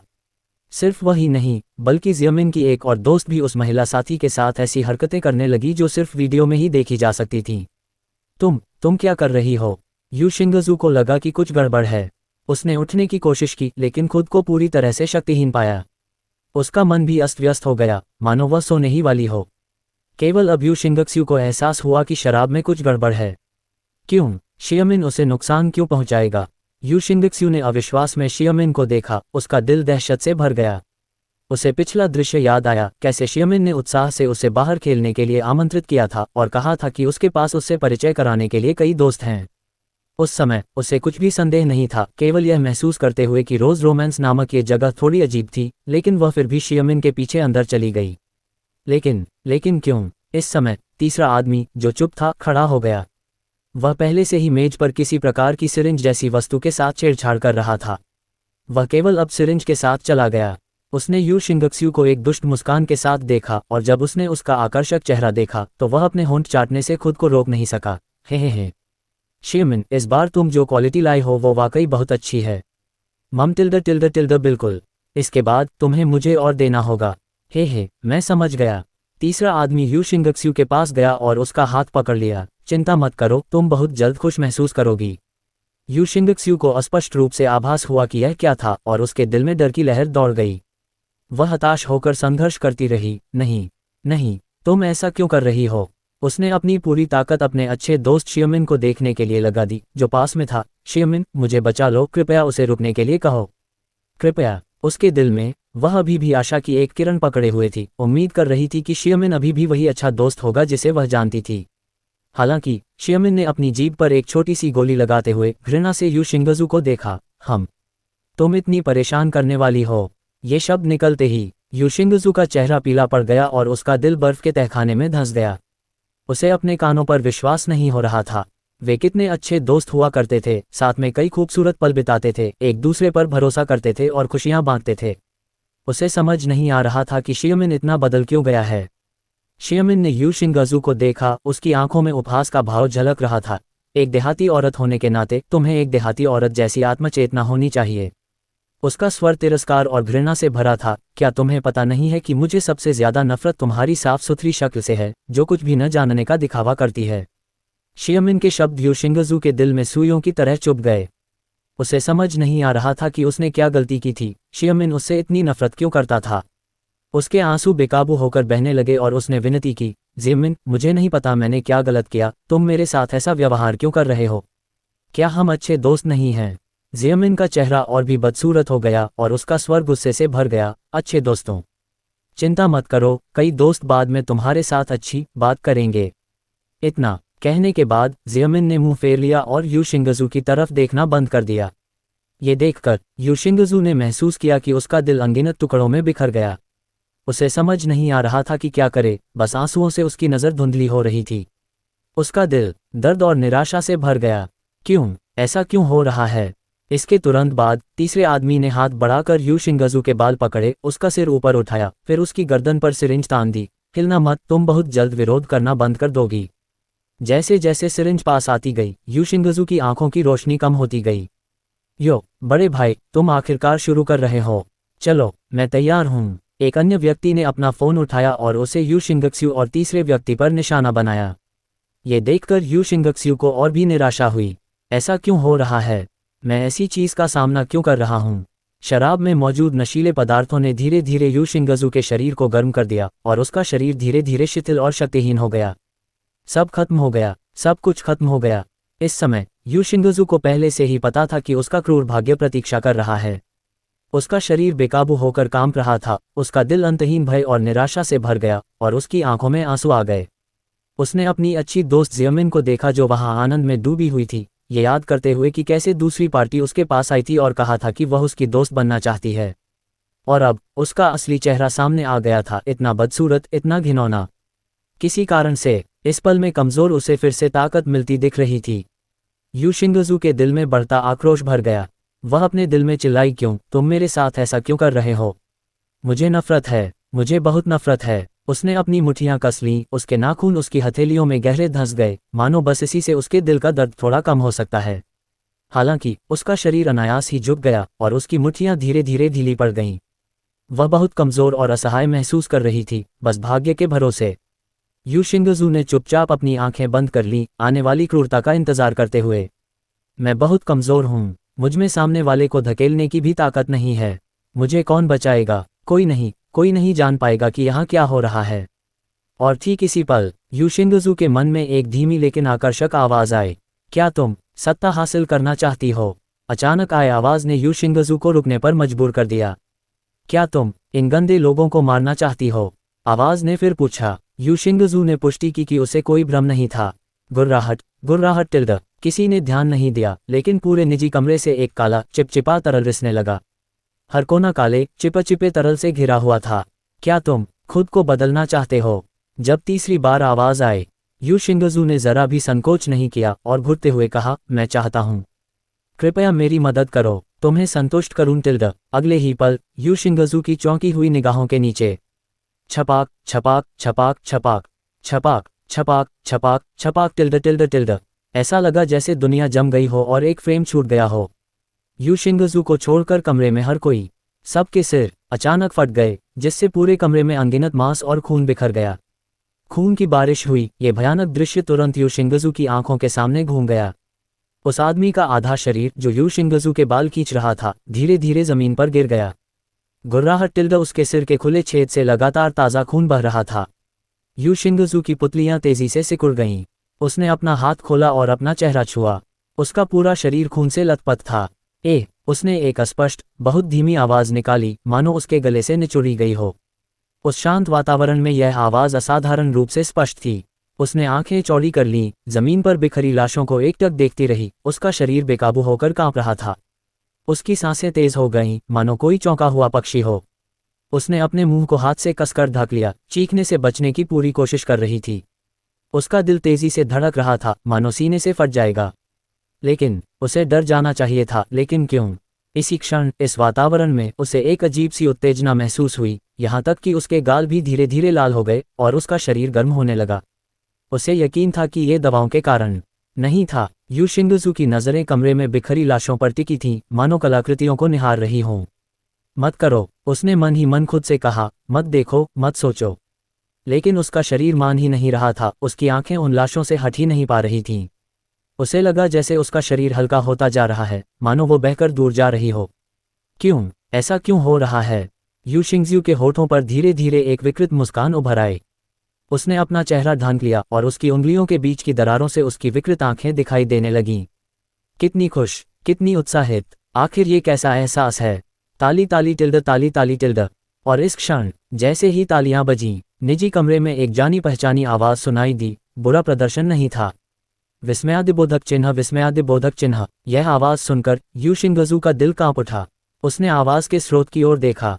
उसे पता भी नहीं था कि शुद्ध काले नाइट किंग पोशाक पहने एक प्राणी, एक भयावह द्वेष का प्रदर्शन करते हुए निजी कमरे के एक कोने में खड़ा होकर ताली बजा रहा था। तुम हो वह आवाज़? अभी ये सब क्या तुमने किया? यू शिंगजू का स्वर कुछ नर्म था और उसने हिचकिचाते हुए पूछा। उसने पाया कि उसके सामने यह असामान्य घटना उसके लिए स्वीकार करना विशेष रूप से कठिन नहीं लग रही थी। चंदू ने ताली बजाना बंद कर दिया और धीरे धीरे यू शिंगजू की ओर चला, केवल उसके पास पहुंचने पर ही रुका। चंदू ने उसकी ओर देखा। चंदू खुद को रोक नहीं पाया और धीरे से बोला, तुम हाँ भी कह सकती हो और ना भी। यू शिंगजू थोड़ी उलझन में थी। वह अपने सामने वाले व्यक्ति का चेहरा नहीं देख पा रही थी, मानो उस पर किसी रहस्यमयी शक्ति का साया हो। वह जानती थी कि उसके सामने वाला व्यक्ति बहुत खतरनाक है, एक दुष्ट व्यक्ति जिसने न जाने कितने लोगों की जान ली है। ये भी हो सकता था कि वह उपन्यासों में दिखाई देने वाली किसी दुष्ट आत्मा जैसा हो। ये फर्श पर रेंगते काले तरल से देखा जा सकता था। लेकिन क्यों? धप धप। यू शिंगजू ने अपनी छाती पकड़ ली। उसका दिल तेजी से धड़क रहा था। उसके सामने वाले व्यक्ति ने उसे एक ऐसा एहसास दिया जो उसने पहले कभी महसूस नहीं किया था। अनजान शक्ति। और साथ ही यू शिंगजू ने चंदू की ओर देखा, हालांकि वह उसका चेहरा नहीं देख पा रही थी। लेकिन क्या मैं तुम्हारे पीछे आ सकती हूँ? यू शिंगजू के गालों पर एक हल्की रुगन लाली छा गई और जब उसने चंदू की ओर देखा तो उसके चेहरे पर एक स्तब्ध भाव था। ये सुनते ही चंदू ने अपना हाथ बढ़ाया। टिल्ड एक तेज पंजा उसकी तर्जनी उंगली में लिपटा, फिर यू शिंगजू के माथे पर दबा। इस शक्ति को स्वीकार करो और तुम एक नई दुनिया खोलोगे। ये सुनकर यू शिंगजू के होंठ थोड़े ऊपर की ओर मुड़ गए और जब उसने चंदू की ओर देखा तो उसकी आंखें बेहद रुगन दिखाई दी। हम आधे घंटे बाद कई पुलिस गाड़ियां आईं और रोज रोमांस प्रतिष्ठान को घेर लिया। चेन गोपिंग अपनी बेटी चेन यंगइन के इस्तीफे से बेहद परेशान थे। तभी अचानक एक गुप्त सूचना आई। मुखबिर ने एआई वॉइस प्रोसेसिंग का इस्तेमाल किया था और जब उस नंबर पर वापस कॉल किया गया तब भी वह खाली था। कॉल करने वाले ने बताया कि रोज रोमांस में अवैध गतिविधियों के संकेत मिले हैं। अगर कोई गुप्त कोड दिया जाता तो लोगों को अवैध सेवाओं के लिए विशेष निजी कमरों में प्रवेश की व्यवस्था की जाती, क्योंकि ड्रैगन कंट्री में ऐसी गतिविधियों पर कड़ी कार्रवाई की जाती है। इसलिए उसने इसे बहुत गंभीरता से लिया और यहाँ पहुँच गया। डायरेक्टर चेन, वहाँ वाकई लेन देन और प्रतिबंधित वस्तुओं का इस्तेमाल हो रहा था। जब हम कमरे में दाखिल हुए तो वे प्रतिबंधित वस्तुओं के लेन देन में व्यस्त थे। वहाँ छिपे हुए हथियार वगैरह भी थे। रोज रोमांस के मालिक ने सब कुछ कबूल कर लिया है। अपने अधीनस्थ की रिपोर्ट सुनकर चेन गोपिंग के माथे पर आखिरकार तनाव आया। आखिरकार एक अच्छी खबर आई। और इसी पल, ये बुरा है डायरेक्टर चेन, जल्दी आइए। एक घबराई हुई आवाज़ गूंजी जिससे सबके चेहरे बदल गए। चेन गोपिंग अपने आदमियों को वहां ले गए, लेकिन उन्होंने एक ऐसा दृश्य देखा जिसकी उन्होंने कभी कल्पना भी नहीं की थी। बस देखने के लिए इस निजी कमरे के अंदर 5 सिरविहीन लाशें थीं। वे सभी एक साथ पिरोए गए थे और दीवार पर लटके हुए थे। उनके नीचे खून एक वाक्य बना रहा था, नाइट किंग अंततः सभी बुराइयों को मिटा देगा। निदेशक, इस वाक्य का क्या अर्थ है? नाइट किंग अंततः सभी बुराइयों को मिटा देगा। चेन गोपिंग की पुतलियां सिकुड़ गईं और उसके पूरे शरीर में एक ठंडी सनसनी फैल गई। यहां तक कि उसकी सांसें भी थोड़ी भारी हो गईं। नाइट किंग, ये नाइट किंग है। 5 साल पहले वाला नाइट किंग फिर से प्रकट हो गया है। यहां तक कि शब्द भी 5 साल पहले वाले ही हैं। वास्तव में पिछले नेदरवर्ल्ड पैलेस मास्टर की मृत्यु के बाद से मार्शल आर्टिस्ट विभाग के नेता अनुमान लगा रहे थे कि क्या नाइट किंग वापस आ गया है। क्या ये नाइट किंग संगठन का किया हुआ काम था? उसने आशा की एक किरण थामे रखी थी, लेकिन अब आशा की वह किरण चकनाचूर हो गई। नाइट किंग सचमुच लौट आया है। उसने अपनी मुट्ठियां भींच लीं, अपने सामने के दृश्य को गौर से देखने लगा। नहीं, यह मामला अब ऐसा नहीं था जिसमें वे हस्तक्षेप कर सकें। नाइट किंग सचमुच लौट आया है।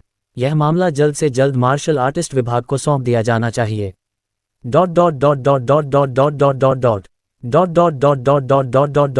एक ऊंची छत। चंदू छत के किनारे पर खड़ा था। उसने दूर तक देखा और अपनी हथेली खोली, गुनगुनाते हुए चिरप चिरप। 3 जीवन वाला दानव पंजा उसकी हथेली से धीरे धीरे निकला, खुशी से चहचहाता हुआ। अगर कोई ध्यान से देखे तो उसे पता चलेगा कि उसकी ड्रैगन क्यू और भी ज्यादा तीव्र लग रही थी। जी हाँ, 3 जीवन वाले दानव पंजे ने 3 और ड्रैगन क्यू को अवशोषित कर लिया था। यू शिंगजू की आंखों से ड्रैगन क्यू, और इससे दानव पंजे की मूल शक्ति और भी मजबूत हो गई, यहाँ तक कि वह अपने पंजे की कोशिकाओं का क्लोन बनाकर दूसरों को अपनी मार्शल आर्टिस्ट क्षमताएं सक्रिय करने की क्षमता भी प्रदान कर सका। इस प्रकार जन्मजात मार्शल आर्टिस्ट की कृत्रिम रचना संभव हुई। ये कहना होगा कि ड्रैगन क्यू वास्तव में ऐसी चीज बनने के योग्य है जिसकी मूल कृति में धर्मी और दुष्ट दोनों ही गुटों ने चाहा था।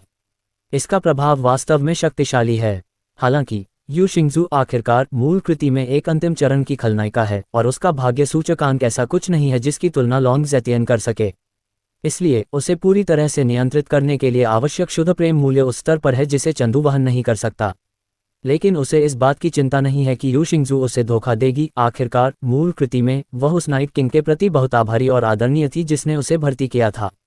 बेशक अगर वह उसे धोखा भी दे दे तो भी कोई बात नहीं, उसने पहले ही तैयारी कर ली थी। 3 जीवनों वाला दानव पंजा, या यूं कहें कि पंजा की कोशिकीय संरचना यू शिंगजू के पूरे शरीर में फैल चुकी है। यह एक दोधारी तलवार है। इसका फायदा यह है कि ये कोशिकाएं, जिनमें एक मन ड्रैगन क्यू होती है, शरीर को निरंतर पोषण दे सकती हैं और एक साधारण व्यक्ति को भी साधना प्रतिभा में बदल सकती हैं। इसके अलावा जैसे ही आप घायल होते हैं, पंजा की कोशिकाएं आपके घावों को तुरंत ठीक कर देंगी। टूटे हुए हाथ या पैर, समय के साथ पंजा आपको सामान्य स्थिति में ला सकता है। लेकिन इसका नुकसान यह है कि जब तक चंदू चाहे वह पंजा कोशिकाओं को सीधे नियंत्रित करके आपके पूरे शरीर को नष्ट कर सकता है। इसे लोगों को नियंत्रित करने का एक साधन भी माना जा सकता है, बस ये शुद्ध प्रेम मूल्य वाले नियंत्रण जितना पूर्ण नहीं है। ये सोचते हुए चंदू ने मेइजू की ओर देखा, जो पास ही खड़ी थी, एक उपकरण के रूप में कार्य करने के लिए बुलाई गई थी। उसने धीरे से कहा, चौथी बात जो मैंने तुम्हें सौंपी है वह है उसे साधना के लिए ले जाना और हो सके तो उसे तुम्हारे साधना सत्रों का अवलोकन करने देना। ये सुनकर मेई जू ने यू शिंगजू की ओर देखा, जो उसकी बाहों में बेहोश पड़ी थी। हालांकि उसके मन में चंदू से पूछने के लिए कई सवाल थे, फिर भी उसने सिर हिलाया, समझ गई। लेकिन उसने चंदू की ओर देखा और गंभीरता से कहा, अगली बार 5वीं बात होगी। जब मैं इसे पूरा कर लूंगी तो तुम्हें मुझे बताना होगा कि मेरा भाई कहाँ है। चंदू ने सिर हिलाया, ये स्वाभाविक है, मैं हमेशा अपना वचन निभाता हूँ। तो कोई बात नहीं, मेई जू ने कुछ और नहीं कहा और यू शिंगजू को लेकर छाया में गायब हो गई। सभी तैयारियां पूरी हो चुकी थीं। चंदू को इस बात की चिंता नहीं थी कि दूसरे लोग लेन किंगक्यू को यू शिंगजू के बारे में बता देंगे, क्योंकि वह यही करना चाहता था। हालांकि मूल रचना में लेन किंगक्यू ठंडी और निर्दयी थी, फिर भी वह एक चीज के लिए सबसे ज्यादा उम्मीद और सहनशीलता रखती थी। वह थी प्रतिभा। यू शिंगजू उन व्यक्तियों में से एक थी जिनकी प्रतिभा को उसने पहचाना और मूल रचना में भर्ती किया। उसकी क्षमता भयानक थी और 3 ड्रैगन क्यूई द्वारा पोषित होने के बाद यू शिंगजू मूल रचना में एक बेहद भयानक ईविल पाथ खलनायिका बन गई। चंदू का एक लक्ष्य यू शिंगजू को सच्चे नाइट किंग संगठन के भीतर एक अच्छी नींव स्थापित करने देना था। दूसरा था, सब कुछ सुचारू रूप से चल रहा था और अब अपने संगठन के जन्म का इंतजार करने का समय आ गया था। उसने पहले ही अपने पिता से मृत सैनिकों का एक समूह मांगा था और उन्होंने संगठन बनाने के लिए उनके लिए व्यवस्था कर दी थी। समय बिल्कुल सही होना चाहिए था। और इसी क्षण पीछे से ये सब देखने के बाद बूढ़ा गांव खुद को रोक नहीं पाया और बोला, युवा गुरु, मुझे समझ नहीं आ रहा कि मुझे कुछ कहना चाहिए या नहीं। आगे बढ़ो बूढ़े गांव। चंदू समझ गया कि बूढ़े गांव के पास पूछने के लिए कई सवाल हैं। उद्धरण चिन्ह ... छत का किनारा बहुत खतरनाक है। अगर कोई जन्मजात मार्शल आर्टिस्ट भी गिर जाए तो अपंग हो जाएगा। चंदू, बस मैं सच में यही कह रहा हूँ, बस अभी मेरे कॉन्सेप्ट में दखल मत दो, ठीक है। बाई परिवार। पट पट पट। खेल पूरे जोरों पर था। आधे घंटे बाद बाई कियोनगलन बाहर से मुस्कुराई जब तक उसने स्तर साफ नहीं कर लिया।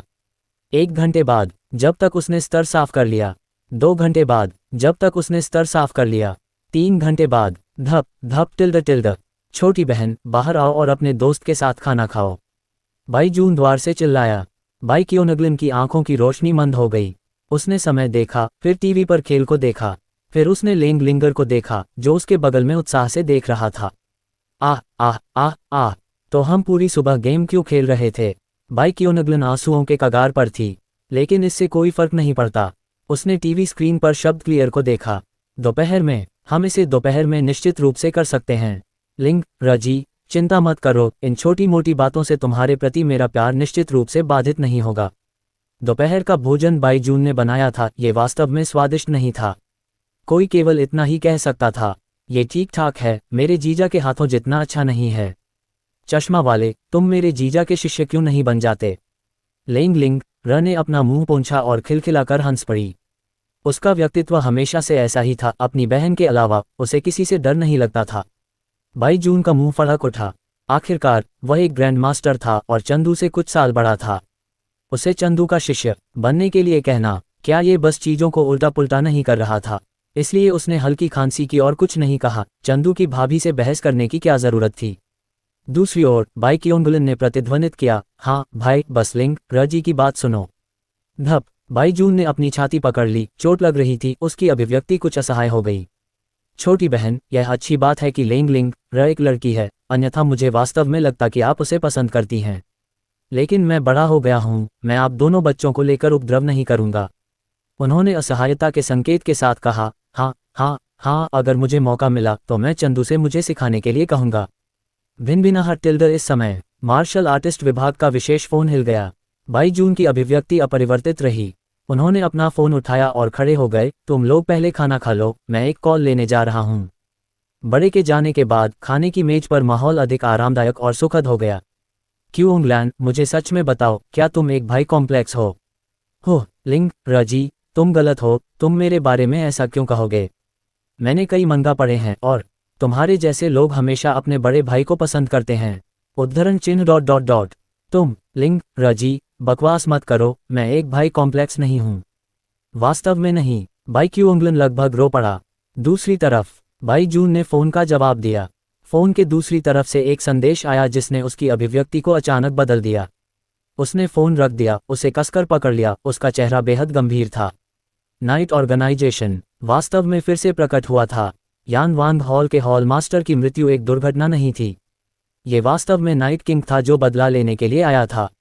उन्होंने उन बलों को याद किया जो यान वांग हॉल के हॉल मास्टर की मृत्यु के कारण लगातार जियांगहाई में बाढ़ आ गई थी। अब समस्या वाकई बड़ी थी। उसने आह भरी, सचमुच उसने एक असाधारण युग में एक असाधारण पद ग्रहण किया था। लेंग परिवार पहला संदिग्ध होने के लिए बाध्य था। चंदू, क्या तुम इस तूफान का सामना कर सकते हो? नाइट किंग के तरीके बहुत क्रूर थे और वह एक दुष्ट विधर्मी था जिसने दुनिया को खतरे में डाल दिया था। अगर यह वास्तव में लेंग परिवार था जिसने ये किया था, चंदू, तो तुम क्या करोगे? लेंग परिवार, मेईजू ने सम्मानपूर्वक एक घुटने पर बैठकर भारी स्वर में संदेश दिया। नाइट ऑर्गेनाइजेशन की खबर बहुत महत्वपूर्ण थी और जल्दी ही उन सभी तक फैल गई जो अंदर की कहानी जानते थे। मेईजू ने खुद विशेष चैनलों के माध्यम से इस मामले के बारे में जान लिया था। चंदू के निर्देशानुसार यू शिंगजू को निपटाने के बाद वह तुरंत अपने स्वामी के पास गई। क्या आपने कहा कि नाइट ऑर्गेनाइजेशन फिर से प्रकट हुआ है और 5 लोगों को भी मार डाला और पीछे शब्द छोड़ गए, रात अंततः सभी बुराइयों को मिटा देगी? ये खबर सुनकर लेंग किंग की हतप्रभ रह गई। नहीं नहीं नहीं, उसने अपने मातहतों को कुछ और करने का आदेश तो नहीं दिया था, है ना? वह नाइट किंग अभी भी यहाँ थी। दूसरा नाइट ऑर्गेनाइजेशन कहाँ से आया? अगर यह नाइट ऑर्गेनाइजेशन ने नहीं किया तो वह नाइट किंग कैसे नहीं जान सकती? तो ये निश्चित रूप से नाइट ऑर्गेनाइजेशन नहीं था। इसलिए लेंग किंग क्यू ने व्यंग्य किया, हम रेत ही नाइट ऑर्गेनाइजेशन का नाम उधार लेने की हिम्मत कैसे कर सकती है? चूंकि वे नाइट ऑर्गेनाइजेशन बनना चाहते हैं तो उन्हें बनने दो। लेंग किंग क्यू का मानना था कि वे बस कुछ नामी लोग थे जो नाइट ऑर्गेनाइजेशन के नाम का इस्तेमाल करके हर जगह नुकसान पहुंचाना चाहते थे। वे उसके विचार के लायक भी नहीं थे अकेले। ये तो और भी बेहतर था, उस दूसरे नाइट ऑर्गेनाइजेशन को आगे रहने दो जबकि उनका असली नाइट ऑर्गेनाइजेशन पीछे रहे। बाद में उनके असली नाइट ऑर्गेनाइजेशन जो कुछ भी करेंगे उसका श्रेय उस नकली नाइट ऑर्गेनाइजेशन को दिया जाएगा। इससे उसे आलोचना से पूरी तरह से बचाया जा सकता था। हालांकि उसे नहीं पता था कि नाइट ऑर्गेनाइजेशन का ढोंग रचने वाले उन धोखेबाजों की मानसिकता कैसी है, लेकिन यही तो वह चाहती थी। जियांगहाई में बड़ी संख्या में मार्शल आर्टिस्ट सेनाएं आ गई थीं। जैसे ही यह मामला सामने आया वह पर्दे के पीछे छिप सकती थी और कोई भी उसकी असली पहचान नहीं देख पाएगा। बिल्कुल सही टिल्ड हे टिल्ड। ये सोचकर लेंग किंग क्यू ने गहरी आवाज में कहा, आप जा सकते हैं, इस मामले के लिए मेरी अपनी योजनाएं हैं। ये सुनकर मेईजू की अपने गुरु की बुद्धिमत्ता के प्रति प्रशंसा बहुत बढ़ गई।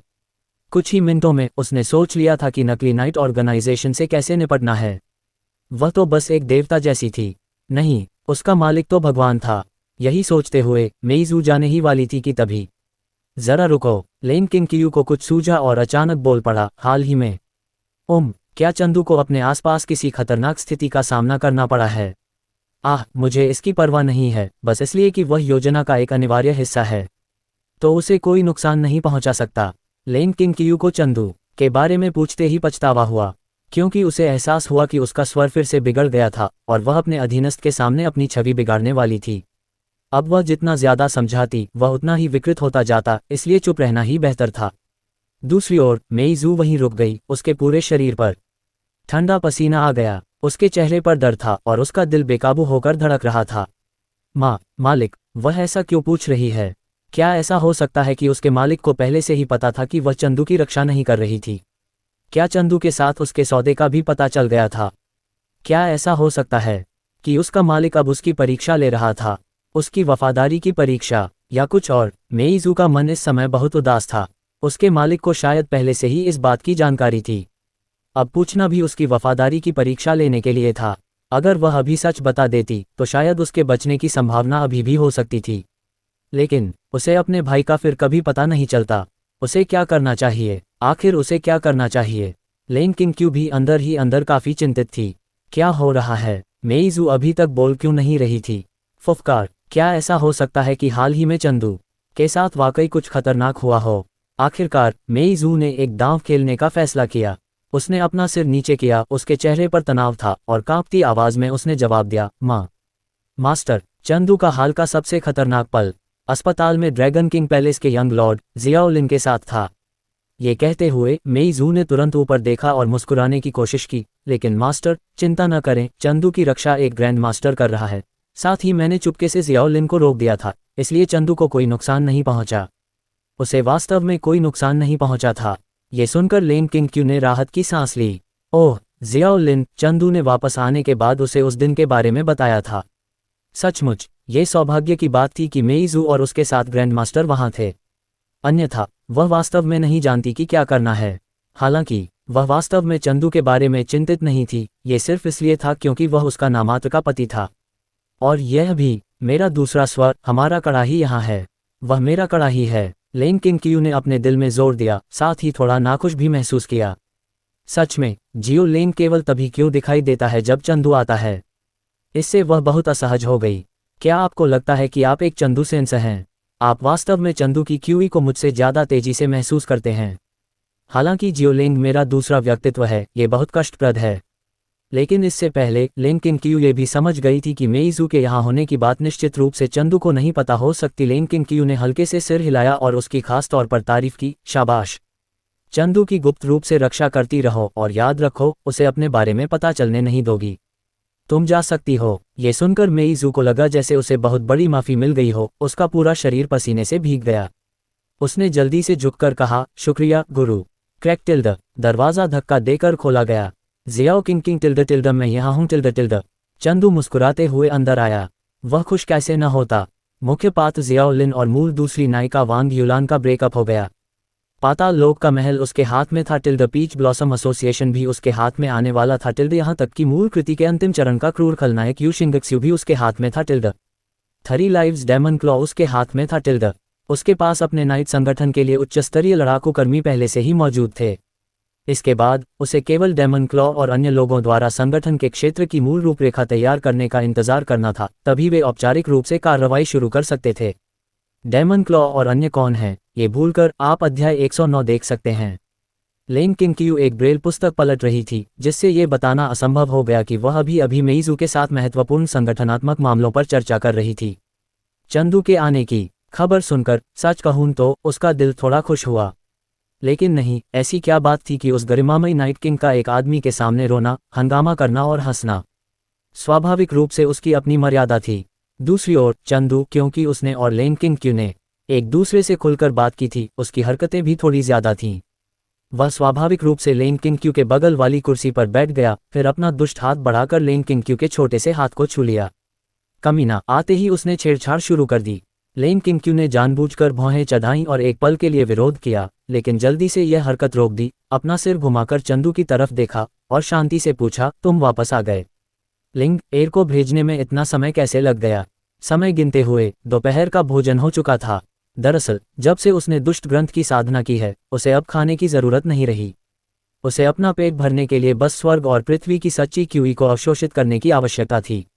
हालांकि एक सामान्य व्यक्ति होने का दिखावा करने के लिए वह लिंग र के सामने दिन में 3 बार सामान्य रूप से भोजन करती थी, खासकर जब चंदू खाना बनाने आता था। हालांकि उसे खाने की जरूरत नहीं थी, वह बस इतना विरोध नहीं कर पाती थी कि वह कितना स्वादिष्ट था और उसे खाना चाहती थी।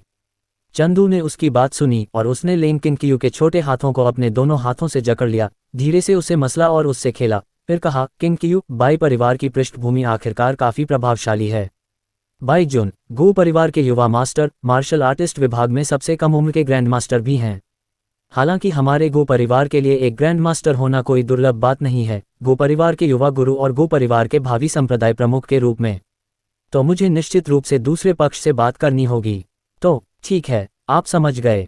लेन किंगक्यू ने उसकी बात सुनी और धीरे से कहा, आपके पास बहुत सारे बहाने हैं। ये कहते हुए लेन किंगक्यू के मन में फिर से कुछ झिझक महसूस हुई। कुछ ऐसा था जिसके बारे में वह समझ नहीं पा रही थी कि चंदू से पूछे या नहीं, क्योंकि वह जानती थी कि गो परिवार में उत्तराधिकारी चुनने की एक व्यवस्था है। हालांकि वोट से उत्तराधिकारी चुनना थोड़ा हास्यास्पद लगता था। हालांकि गो परिवार जैसे बड़े परिवार के लिए यह मतदान प्रणाली वफादार व्यक्तियों की जांच करने का एक तरीका ज्यादा थी। हालांकि ऐसा लग रहा था कि चंदू को पहले ही 2 बार खारिज किया जा चुका है। ये साल उसका आखिरी मौका होना चाहिए।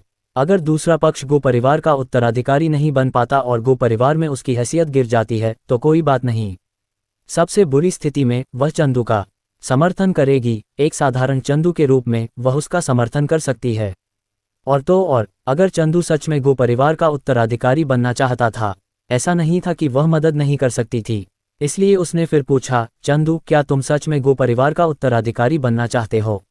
अगर तुम सच में चाहते हो तो क्या गो परिवार तुम्हें उत्तराधिकारी बनने देगा? जब तक चंदू चाहता था, भले ही इसके लिए कुछ अप्रिय तरीके अपनाने पड़े, लेकिन किंगक्यू ने कहा कि वह उसे उस पद तक पहुंचने में जरूर मदद करेगी। हालांकि चंदू लापरवाही से उसके साथ छेड़छाड़ करने लगा। लेन किंगक्यू के छोटे हाथ से खेलते हुए वह लेन किंगक्यू को कसकर पकड़ने लगा और उसके करीब झुकने लगा। दरअसल मुझे परवाह नहीं है। आखिरकार वर्तमान परिवार के मुखिया मेरे पिता हैं और मेरे पिता की योग्यता के साथ गो परिवार में मेरी स्थिति में किसी भी बदलाव की चिंता करने की कोई ज़रूरत नहीं है। दूसरी बात, किंगक्यू, तुम्हें यानजिंग ग्रुप के भोज के बारे में पता है ना? एक बात है जो मैंने तुम्हें नहीं बताई। भोज में कुछ बातों की वजह से मैंने जियांगहाई शहर के कई लोगों को नाराज कर दिया। मेरी प्रतिष्ठा अब और भी खराब हो गई है, खासकर एक बहुत ही महत्वपूर्ण व्यक्ति जो वोट दे सकता था। वो जी परिवार की एक यंग मिस लग रही थी जिसका नाम जी था। कुछ जी, मैंने उसे इतनी बुरी तरह पीटा कि उसे अस्पताल में भर्ती होना पड़ा। फिर जिस रात उसे अस्पताल में भर्ती कराया गया, उसी रात उसके अपने अंगरक्षक ने अचानक उसका गला घोंटकर हत्या कर दी। जब अंगरक्षक ने किसी की हत्या कर दी और उसका पता चल गया तो वह रोया और दावा किया कि यह सब इसलिए हुआ क्योंकि जी परिवार की युवा मिस आमतौर पर घमंडी और दबंग थी, लगातार उसे धमकाती और उसके चरित्र का अपमान करती थी, इसीलिए वह उसे मारने के अलावा कुछ नहीं कर सका। अब जी परिवार अराजकता में है और वे निश्चित रूप से तब मेरा समर्थन नहीं करेंगे। जब उसने ये कहा तो चंदू ने अपना चेहरा लेन किंगक्यू के कंधे पर टिका दिया था। उसके चेहरे पर मोहित भाव थे क्योंकि वह उसके शरीर से किंगक्यू ऊर्जा को अंदर ले रहा था। हिस्टिल्ड किंगक्यू के शरीर की खुशबू टिल्ड ये वाकई बहुत मीठी है टिल्ड। यह मीठे रस की तरह है जिससे मैं बस सांसों का एक पूरा तूफान लेने की इच्छा का विरोध नहीं कर पा रहा हूँ। लेन किंगक्यू अभी भी चंदू के शब्दों पर विचार कर रही थी। वह बता सकती थी कि चंदू वास्तव में इस बात से उदासीन था कि वह गो परिवार का नियंत्रक बनता है या नहीं। जी परिवार की युवा कुमारी के बारे में लेन किंगक्यू स्वाभाविक रूप से जानती थी। जी जिलान ही वह मूर्ख थी जिसने उस दिन भोज में उसकी छोटी बहन का अपमान किया था। उसी रात उसने अपने अधीनस्थों को उसे मारने का आदेश दिया था और ऐसा करने के लिए अपने साथ खड़े अंगरक्षक को नियंत्रित करने का तरीका अपनाया था। कुल मिलाकर अपनी छोटी बहन के अपमान का द्वेष आखिरकार मिट गया। बेशक लेन किंगक्यू वास्तव में एक बात कभी नहीं भूली थी। वह था शेन तियान, शेन परिवार की सबसे बड़ी युवा कुमारी, शेन वान एर का छोटा भाई। उस मूर्ख ने पहले भी केटीवी में उसकी छोटी बहन पर सीधा हमला किया था, जिससे उसके मन में शेन तियान नाम के उस दरिंदे की खाल उतारने और उसके टुकड़े टुकड़े करने का विचार आया था। लेकिन ये देखते हुए कि वह उस महिला का छोटा भाई था जिसका चंदू ने कभी पीछा किया था, उसने जल्दबाजी में कोई कदम नहीं उठाया था। लेकिन अगर इस शेन तियान को नहीं हटाया गया तो उसकी हत्या की मंशा कभी कम नहीं होगी। वह ये भी सोच रही थी कि क्या चंदू को शेन तियान के जीने या मरने की जरा भी परवाह है। लेन किंगक्यू ने भौहें चढ़ाईं क्योंकि उसने अपनी गर्दन पर गर्म हवा का झोंका महसूस किया। किंगक्यू टिल्ड मेरी किंगक्यू टिल्ड, तुम कितनी अच्छी खुशबू आ रही हो टिल्ड, तुम्हारी खुशबू कितनी अद्भुत है टिल्ड, मैं तुमसे बहुत प्यार करता हूँ टिल्ड, मैं। सांस लो सांस लो सांस लो सांस लो सांस लो सांस लो सांस लो सांस लो। विस्मयादिबोधक चिन्ह विस्मयादिबोधक चिन्ह विस्मयादिबोधक चिन्ह विस्मयादिबोधक चिन्ह। लेन किंगक्यू अपने होश में वापस आ गई, तुरंत झुंझलाहट में चंदू को दूर धकेल दिया। तुम बिगड़ल हो, यहाँ पागलों की तरह व्यवहार मत करो। धिक्कार है। वह यहाँ चीजों के बारे में सोच रही थी, लेकिन यह आदमी, वह अभी भी उन प्रकार के विचारों से भरा हुआ था। चंदू, जिसे दूर धकेल दिया गया था, बहुत अन्याय हुआ लग रहा था। उसने अपने मुंह के कोने को पोंछा और मासूमियत से कहा, किंगक्यू टिल्ड, अब इस घर में हम दोनों ही हैं। ऐसा कम ही होता है कि लिंग यहाँ न हो। क्या हम दोनों को अंतरंग नहीं होना चाहिए? लेन किंगक्यू ने इस टेढ़े तर्क को सुना और तुरंत शर्म और गुस्से से अपनी मुट्ठियां भींच लीं। तुम्हारे साथ कौन अंतरंग हो रहा है? ये ठीक इसलिए है क्योंकि तुम मेरे साथ इस तरह की चीजें करना चाहते हो, इसीलिए मैं ठीक से काम नहीं कर पा रही हूँ। ये सही है, संगठन की प्रगति में देरी करने वाला अपराधी मिल गया था और यह निस्संदेह चंदू था। चंदू ने अपना हाथ लहराया और तर्क दिया, किंगक्यू, कभी कभार होने वाले हार्मोनल टकराव वास्तव में दक्षता बढ़ा सकते हैं। लेन किंगक्यू ने मुंह बनाया और ठंडी हंसी दी। हे, मुझे विश्वास नहीं हो रहा है। चंदू ने उसे सुना और तुरंत ड्रैगन की तरह क्रोधित हो गया। वह अचानक खड़ा हो गया। विश्वास नहीं होता? तुम्हें विश्वास नहीं होता? चलो एक चुंबन करके देखते हैं। लेन किंगक्यू ने धीरे से एक प्रश्न चिन्ह बनाया, लेकिन उसने दृढ़ भाव से कहा, इसका मतलब यह नहीं है कि मुझे ऐसे काम करना पसंद है। मेरा दूसरा रूप, हमारी नाइट की महान विकास योजना के लिए और जियांगहाई में आ रही ताकतों से निपटने के लिए, मुझे लगता है कि हमें अपनी ताकत सुधारने के लिए समय का सदुपयोग करना चाहिए। लेन किंगक्यू। 3 मिनट बाद चंदू के आधे अधूरे अनुनय और जियो लेन की सहायता से अध्ययन कक्ष से अस्पष्ट आवाजें आईं। मम। लेन किंगक्यू। उसका चेहरा शर्म से लाल हो गया। उसने अपनी बाहें चंदू के गले में डाल दीं। ये सिर्फ अपनी ताकत बढ़ाने के लिए था। सब कुछ संगठन के विकास के लिए था। आखिरकार मैं नाइट किंग हूँ, अपनी ताकत बढ़ाकर ही मेरे अधीनस्थों की ताकत भी बढ़ सकती है। ये सही है, मैं ये सब नाइट के लिए कर रहा हूँ। लेन किंग ने इस बार खुद को संयमित किया ताकि चंदू बेहोश न हो जाए। उसने खुद को मानसिक रूप से शाबाशी दी। इसकी आदत पड़ने के बाद वह पहले से ही इस सीमा को नियंत्रित कर सकती थी। ओह नहीं नहीं नहीं, आप यह नहीं कह सकते कि इसे इसकी आदत हो रही है। क्या आप केवल ये कह सकते हैं कि यह एक आदत है? ये भी सही नहीं है। जैसा कि लेन किंग ने सोचा, उसका दिमाग फिर से अस्त व्यस्त हो गया। कितना कष्टप्रद, ये सब चंदू की गलती थी। एक साधारण कड़ाही वास्तव में यह और वह चाहता था। वह ऐसी मांगें करता रहा जो विकृत से भी अधिक विकृत थीं। उनके पूरा होने के बाद चंदू, जो एक तरफ बैठकर अपनी अच्छी पत्नी को चूमने का स्वाद चख रहा था, अचानक काम गया। उसे लगा जैसे कोई उसके प्रति दुर्भावना व्यक्त कर रहा है। चंदू ने लेन किंग को देखने के लिए अपना सिर घुमाया। हालांकि वह सचमुच अपनी अच्छी पत्नी के साथ अपने मन में मौजूद सभी प्रकार के एक्सपी सिस्टम को अनलॉक करना चाहता था। दुर्भाग्यवश जैसे ही उसने यह बात कही, क्रोधित लेन किंग के घूंसे ने उसे बीच में ही रोक दिया। क्या मैं पूछ सकता हूं कि क्या उसकी मांगें बहुत विकृत थीं? उदाहरण के लिए, उसकी एक मांग ये थी, चूंकि वह हाल ही में समय लेने वाला, ऊर्जा खर्च करने वाला और दिमाग को थका देने वाला काम कर रहा था, इसलिए दबाव बढ़ता ही जा रहा था। इसलिए वह बस लेन किंग के फेंके हुए 4x वगैरह में से कुछ चाहता था। जब वह थक जाता तो वह उन्हें देखने या सूंघने के लिए निकाल सकता था और इससे वह पूरे दिन ऊर्जा से भरपूर रहता। लेन किंग ने इतनी सामान्य मांग के लिए उसे विकृत और घिनौना कहकर क्यों डांटा? चंदू को समझ नहीं आया। उसे बहुत अन्याय हुआ महसूस हुआ। इस पर लेन किंग का जवाब था, क्या अब तुम्हें अन्याय महसूस हो रहा है? लेकिन कोई बात नहीं, कल तो हमेशा होता है। चंदू को विश्वास था कि जब तक वह अपनी अनुकूलता बढ़ाता रहेगा, किंग उसकी सामान्य मांगें जरूर मान लेगी। ठीक है, उससे पहले चंदू ने लेन किंग की ओर देखा, जो उसके बगल में बैठकर किताब पढ़ रही थी। उसके गाल अभी भी जो कुछ हुआ था उससे लाल थे। उसने हल्की खांसी की। किंग, क्या तुम हर समय पढ़ते पढ़ते बोर नहीं हो जाती? जब भी चंदू ऐसा सवाल पूछता तो इसका मतलब होता कि सामने वाला उसकी बड़ी योजना में बाधा डालने के लिए कुछ करना चाहता है। लेन किंग ने सीधे जवाब में व्यंग्य किया, हे, मैं बिल्कुल भी बोर नहीं हूँ। क्या तुमने नहीं कहा था कि हार्मोन के टकराव से कार्यक्षमता बढ़ सकती है? ये सच है। मुझे लगता है कि अब मेरी पढ़ने की क्षमता पहले से कई गुना तेज हो गई है। तो चंदू, कृपया चुपचाप बगल में बैठो और मुझे परेशान मत करो, ठीक है? चुंबन के बाद बात करना निश्चित रूप से बोल्ड है। क्या बढ़ी हुई शक्ति की आरामदायक भावना ने आपको पहले से ही आंतरिक शांति दी है? जियो लेंग ने अचानक हस्तक्षेप किया। लेन किंग की आंख फड़क गई और शर्म और गुस्से की लहर तुरंत उसके दिल में उमड़ पड़ी। जियो लेंग, तुम्हारा क्या मतलब है? आप बार बार बीच में क्यों बोलते हैं? क्या आपको नहीं पता कि मैं ही इस शरीर को नियंत्रित करती हूँ? लेन किंग ने शर्म और झुंझलाहट महसूस करते हुए मन ही मन धिक्कारा। ये तो बहुत ही अपमानजनक है। एकमात्र आंतरिक व्यक्तित्व वास्तव में मेजबान को अपने नियंत्रण में लेना चाहता है। मैं सिर्फ तथ्य बता रही हूँ। इसके अलावा क्या आपने यह नहीं देखा कि पहले की तुलना में शक्ति में वृद्धि बहुत धीमी हो गई है? आपको दक्षता में सुधार के लिए नए तरीकों की आवश्यकता है।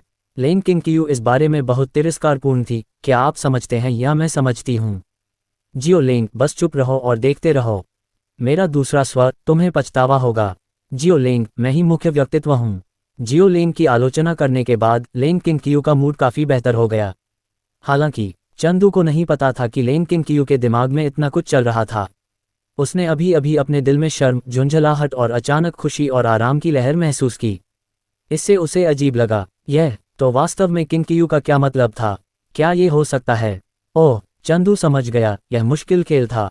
इसलिए चंदू एक बेशर्म मुस्कुराहट के साथ फिर से आगे झुका। किंग, मेरे किंग, क्या आपको याद है कि पिछली बार जब मैं और लिंग एयर खरीदारी करने गए थे और बहुत सारी चीजें खरीदी थीं?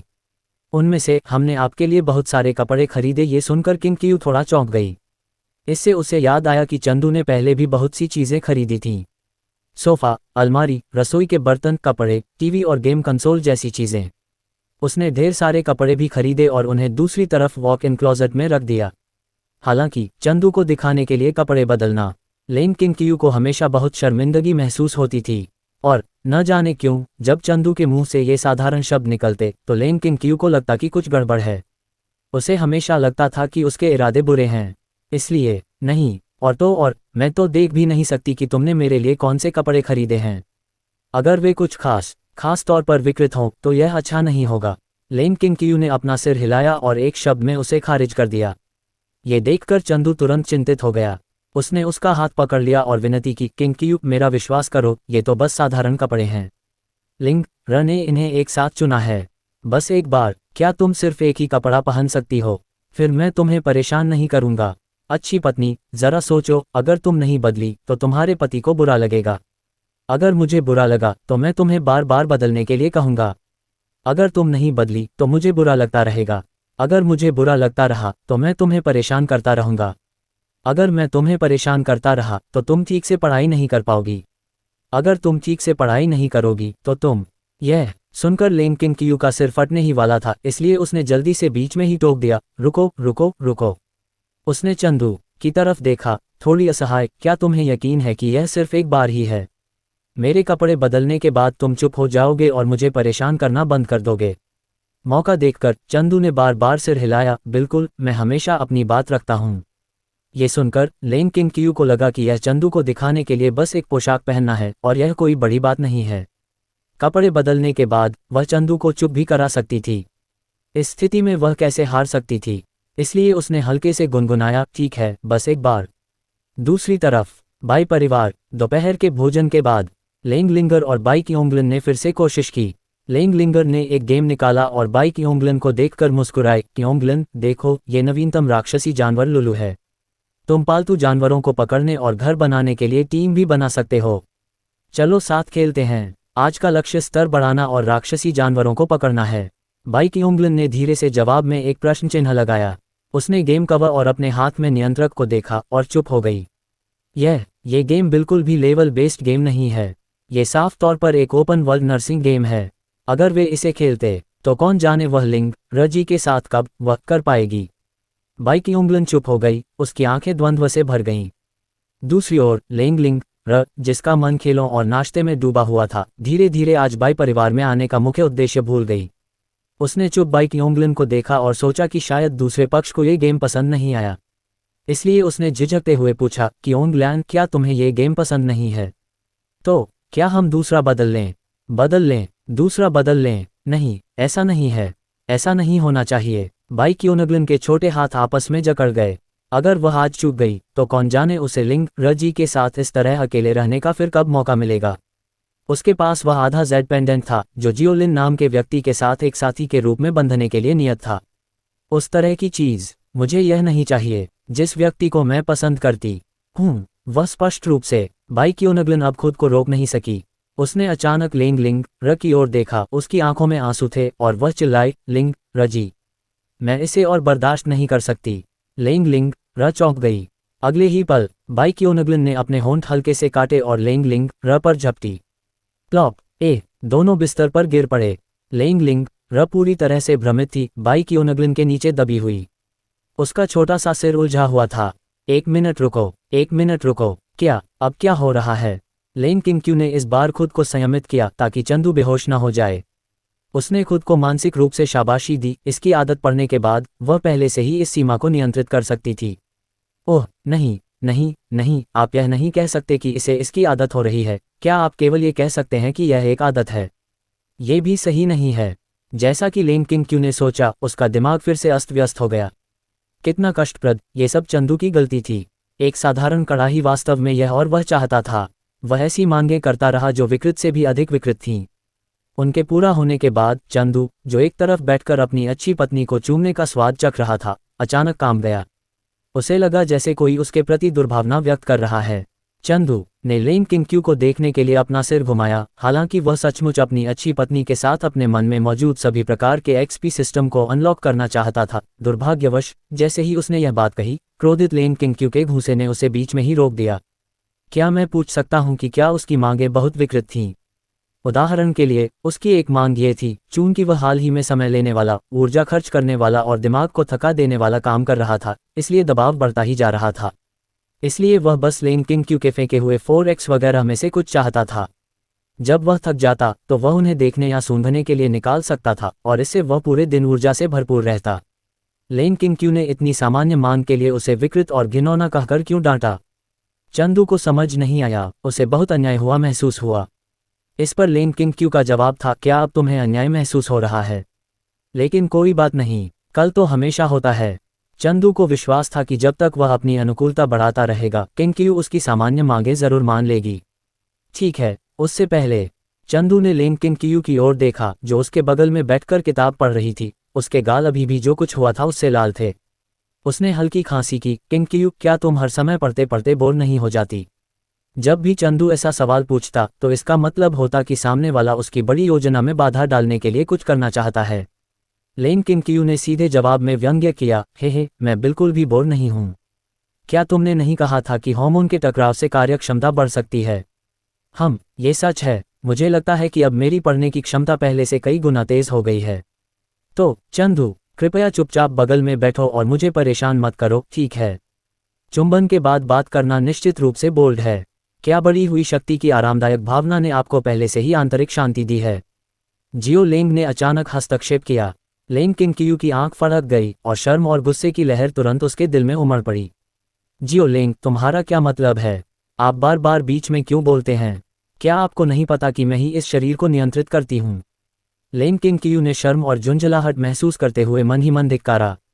ये तो बहुत ही अपमानजनक है। एकमात्र आंतरिक व्यक्तित्व वास्तव में मेजबान को अपने नियंत्रण में लेना चाहता है। मैं सिर्फ तथ्य बता रही हूँ। इसके अलावा क्या आपने यह नहीं देखा कि पहले की तुलना में शक्ति में वृद्धि बहुत धीमी हो गई है? आपको दक्षता में सुधार के लिए नए तरीकों की आवश्यकता है। लेंग किंग इस बारे में बहुत तिरस्कारपूर्ण थी। क्या आप समझते हैं या मैं समझती हूँ? जियो लेंग, बस चुप रहो और देखते रहो। मेरा दूसरा स्वर, तुम्हें पछतावा होगा। जियो लेंग, मैं ही मुख्य व्यक्तित्व हूँ। जियो लेंग की आलोचना करने के बाद लेंग किंग का मूड काफी बेहतर हो गया। हालांकि चंदू को नहीं पता था कि लेंग किंग के दिमाग में इतना कुछ चल रहा था। उसने अभी अभी अपने दिल में शर्म, झुंझलाहट और अचानक खुशी और आराम की लहर महसूस की। इससे उसे अजीब लगा। यह तो वास्तव में किंग का क्या मतलब था? क्या ये हो सकता है? ओह, चंदू समझ गया, यह मुश्किल खेल था। इसलिए चंदू एक बेशर्म मुस्कुराहट के साथ फिर से आगे झुका। किंग, मेरे किंग, क्या आपको याद है कि पिछली बार जब मैं और लिंग एयर खरीदारी करने गए थे और बहुत सारी चीजें खरीदी थीं? उनमें से हमने आपके लिए बहुत सारे कपड़े खरीदे। ये सुनकर किंग थोड़ा चौंक गई। इससे उसे याद आया कि चंदू ने पहले भी बहुत सी चीजें खरीदी थीं। सोफा, अलमारी, रसोई के बर्तन, कपड़े, टीवी और गेम कंसोल जैसी चीजें। उसने ढेर सारे कपड़े भी खरीदे और उन्हें दूसरी तरफ वॉक इन क्लोजेट में रख दिया। हालांकि चंदू को दिखाने के लिए कपड़े बदलना लेंग किंग को हमेशा बहुत शर्मिंदगी महसूस होती थी। और न जाने क्यों जब चंदू के मुंह से ये साधारण शब्द निकलते तो लेंग किंग को लगता कि कुछ गड़बड़ है। उसे हमेशा लगता था कि उसके इरादे बुरे हैं। इसलिए नहीं, और मैं तो देख भी नहीं सकती कि तुमने मेरे लिए कौन से कपड़े खरीदे हैं। अगर वे कुछ खास तौर पर विकृत हों तो यह अच्छा नहीं होगा। लेंग किंग ने अपना सिर हिलाया और एक शब्द में उसे खारिज कर दिया। ये देखकर चंदू तुरंत चिंतित हो गया। उसने उसका हाथ पकड़ लिया और विनती की, किंग, मेरा विश्वास करो, ये तो बस साधारण कपड़े हैं। लिंग ने इन्हें एक साथ चुना है। बस एक बार, क्या तुम सिर्फ एक ही कपड़ा पहन सकती हो? फिर मैं तुम्हें परेशान नहीं करूंगा। अच्छी पत्नी, जरा सोचो, अगर तुम नहीं बदली तो तुम्हारे पति को बुरा लगेगा। अगर मुझे बुरा लगा तो मैं तुम्हें बार बार बदलने के लिए कहूंगा। अगर तुम नहीं बदली तो मुझे बुरा लगता रहेगा। अगर मुझे बुरा लगता रहा तो मैं तुम्हें परेशान करता रहूंगा। अगर मैं तुम्हें परेशान करता रहा तो तुम ठीक से पढ़ाई नहीं कर पाओगी। अगर तुम ठीक से पढ़ाई नहीं करोगी तो तुम। यह सुनकर लेंग किंग का सिर फटने ही वाला था, इसलिए उसने जल्दी से बीच में ही टोक दिया, रुको रुको रुको। उसने चंदू की तरफ देखा, थोड़ी असहाय। क्या तुम्हें यकीन है कि यह सिर्फ एक बार ही है? मेरे कपड़े बदलने के बाद तुम चुप हो जाओगे और मुझे परेशान करना बंद कर दोगे? मौका देखकर चंदू ने बार बार सिर हिलाया, बिल्कुल, मैं हमेशा अपनी बात रखता हूँ। ये सुनकर लेंग किंग को लगा कि यह चंदू को दिखाने के लिए बस एक पोशाक पहनना है और यह कोई बड़ी बात नहीं है। कपड़े बदलने के बाद वह चंदू को चुप भी करा सकती थी। इस स्थिति में वह कैसे हार सकती थी? इसलिए उसने हल्के से गुनगुनाया, ठीक है, बस एक बार। दूसरी तरफ बाई परिवार। दोपहर के भोजन के बाद लेंग लिंगर और बाई कियोंगलन ने फिर से कोशिश की। लेंग लिंगर ने एक गेम निकाला और बाई कियोंगलन को देखकर मुस्कुराए, कियोंगलन, देखो, ये नवीनतम राक्षसी जानवर लुलू है। तुम पालतू जानवरों को पकड़ने और घर बनाने के लिए टीम भी बना सकते हो। चलो साथ खेलते हैं। आज का लक्ष्य स्तर बढ़ाना और राक्षसी जानवरों को पकड़ना है। बाई कियोंगलन ने धीरे से जवाब में एक प्रश्न चिन्ह लगाया। उसने गेम कवर और अपने हाथ में नियंत्रक को देखा और चुप हो गई। ये गेम बिल्कुल भी लेवल बेस्ड गेम नहीं है। ये साफ तौर पर एक ओपन वर्ल्ड नर्सिंग गेम है। अगर वे इसे खेलते तो कौन जाने वह लिंग रजी के साथ कब वह कर पाएगी। बाई क्योंगलन चुप हो गई, उसकी आंखें द्वंद्व से भर गईं। दूसरी ओर लिंग र जिसका मन खेलों और नाश्ते में डूबा हुआ था, धीरे धीरे आज बाई परिवार में आने का मुख्य उद्देश्य भूल गई।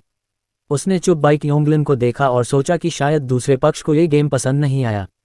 इसलिए उसने झिझकते हुए पूछा, क्योंगलन, क्या तुम्हें ये गेम पसंद नहीं है? तो क्या हम दूसरा बदल लें? बदल लें? दूसरा बदल लें? नहीं, ऐसा नहीं है। ऐसा नहीं होना चाहिए। बाई क्योंगलन के छोटे हाथ आपस में जकड़ गए। अगर वह आज चूक गई तो कौन जाने उसे लिंग रजी के साथ इस तरह अकेले रहने का फिर कब मौका मिलेगा। उसके पास वह आधा जेड पेंडेंट था जो जियोलिन नाम के व्यक्ति के साथ एक साथी के रूप में बंधने के लिए नियत था। उस तरह की चीज मुझे यह नहीं चाहिए जिस व्यक्ति को मैं पसंद करती हूँ। वह स्पष्ट रूप से बाई क्योंगलन अब खुद को रोक नहीं सकी। उसने अचानक लिंग र की ओर देखा। उसकी आंखों में आंसू थे और वह चिल्लाई, लिंग रजी, मैं इसे और बर्दाश्त नहीं कर सकती। लिंग र चौंक गई। अगले ही पल बाई क्योंगलन ने अपने होंठ हल्के से काटे और लिंग र पर झपटी। प्लॉप दोनों बिस्तर पर गिर पड़े। लिंग र पूरी तरह से भ्रमित थी, बाई क्योंगलन के नीचे दबी हुई। उसका छोटा सा सिर उलझा हुआ था। एक मिनट रुको, क्या अब क्या हो रहा है? थपथपा। बाई क्योंगलन के आंसू लगातार लिंगर के चेहरे पर गिर रहे थे। उसने अपने होंठ भींच लिए, बिना कुछ बोले लिंगर को देखती रही। क्योंगलन, क्या हुआ? लिंगर थोड़ी स्तब्ध रह गई। उसने बाई क्योंगलन को पहले कभी इस नज़र से नहीं देखा था। मैं बाई क्योंगलन अचानक बोल देना चाहती थी कि जिसे वह हमेशा से पसंद करती थी वह लिंगरजी थी। लेकिन अगर उसने ऐसा कहा तो लिंगरजी उसे कैसे देखेगी? क्या होगा अगर दूसरा व्यक्ति उसके लड़की होने के कारण उसे नीची नज़रों से देखेगा? क्या होगा अगर वे अब दोस्त भी न रह पाएं? एक पल के लिए बाई क्योंगलन का साहस जो उमड़ आया था फिर से कम हो गया। उसने आंखें बंद कर लीं, सिर हिलाया और रूंधे हुए स्वर में बोली, माफ करना लिंगरजी, मैं अपनी तय की हुई शादी के बारे में सोच रही थी। मुझे उस आदमी से शादी करनी है जो मुझे पसंद नहीं है। ये सुनते ही लिंगर के मन में यानजिंग ग्रुप के भोज में पहले आए जियाओलिन नाम के व्यक्ति की याद आ गई। क्योंगलान के बड़े भाई ने कहा था कि जियाओलिन और क्योंगलान की अरेंज मैरिज हुई है। वह तुरंत उठकर बैठ गई और बाई क्योंगलान को गले लगा लिया और जोर से चिल्लाई, क्योंगलान, अगर तुम्हें इससे नफरत है तो मैं भी तुम्हारी मदद करूंगी। ये कैसा ज़माना है कि आज भी अरेंज मैरिज हो रही है। मैं अपने जीजा से बाद में बात करूंगी। मैं उससे कहूंगी कि वो जियाओलिन को सबक सिखाए। उसे बता दे कि मेढक के लिए हंस का मांस खाने का सपना न देखना क्या मायने रखता है। क्योंगलान, उदास मत हो, हम सब तुम्हारे साथ हैं। उसके ये गर्मजोशी भरे शब्द बिल्कुल वैसे ही थे जैसे लिंगर से पहली बार मिलते समय बोले थे। बाई क्योंगलान आंसुओं की छोटी छोटी बूंदें बहाती रही और लिंगर को गले लगाती रही। लिंगरजी, दरअसल मैं ये कहना नहीं चाहती थी, लेकिन मुझे डर है कि अगर मैंने ये कहा तो तुम मुझे छोड़ दोगी। ये भी अच्छा है, लिंगरजी के इतने करीब होने से ही मुझे सुकून मिलता है। एक अच्छे और तसल्ली भरे सेशन के बाद बाई क्योंगलन का मूड थोड़ा शांत हुआ। उसने अपने आंसू पोंछे, कंट्रोलर उठाया और लिंगर से कहा, लिंगरजी, अब मैं ठीक हूँ, चलो खेलना जारी रखते हैं।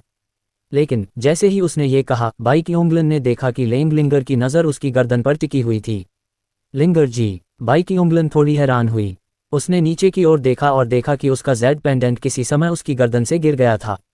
लिंगर को इसे घूरते हुए देखकर उसने इसे अपने हाथ में पकड़ लिया। उसकी आंखें थोड़ी उदास हो गईं। क्या आपको इसमें रुचि है? मुझे लगता है कि मैंने लिंगरजी को पहले ही बता दिया था, ये वास्तव में।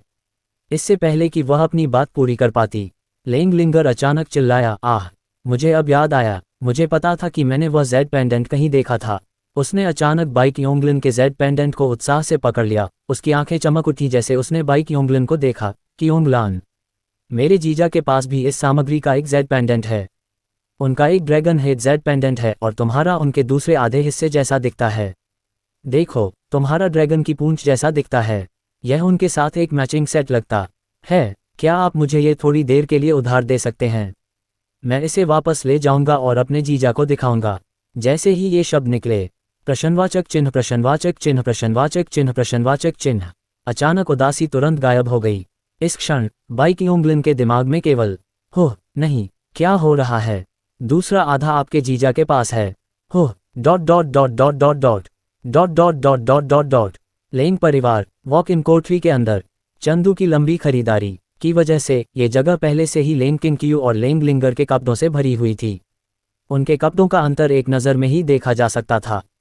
लेंग लिंगर के ज़्यादातर कपड़े युवा, प्यारे और कूल थे और कुछ कॉस्प्ले वाले कपड़े भी थे। वहीं लेंग किंगक्यू के कपड़े एक परिपक्व बड़ी बहन की शैली की ओर झुके हुए थे।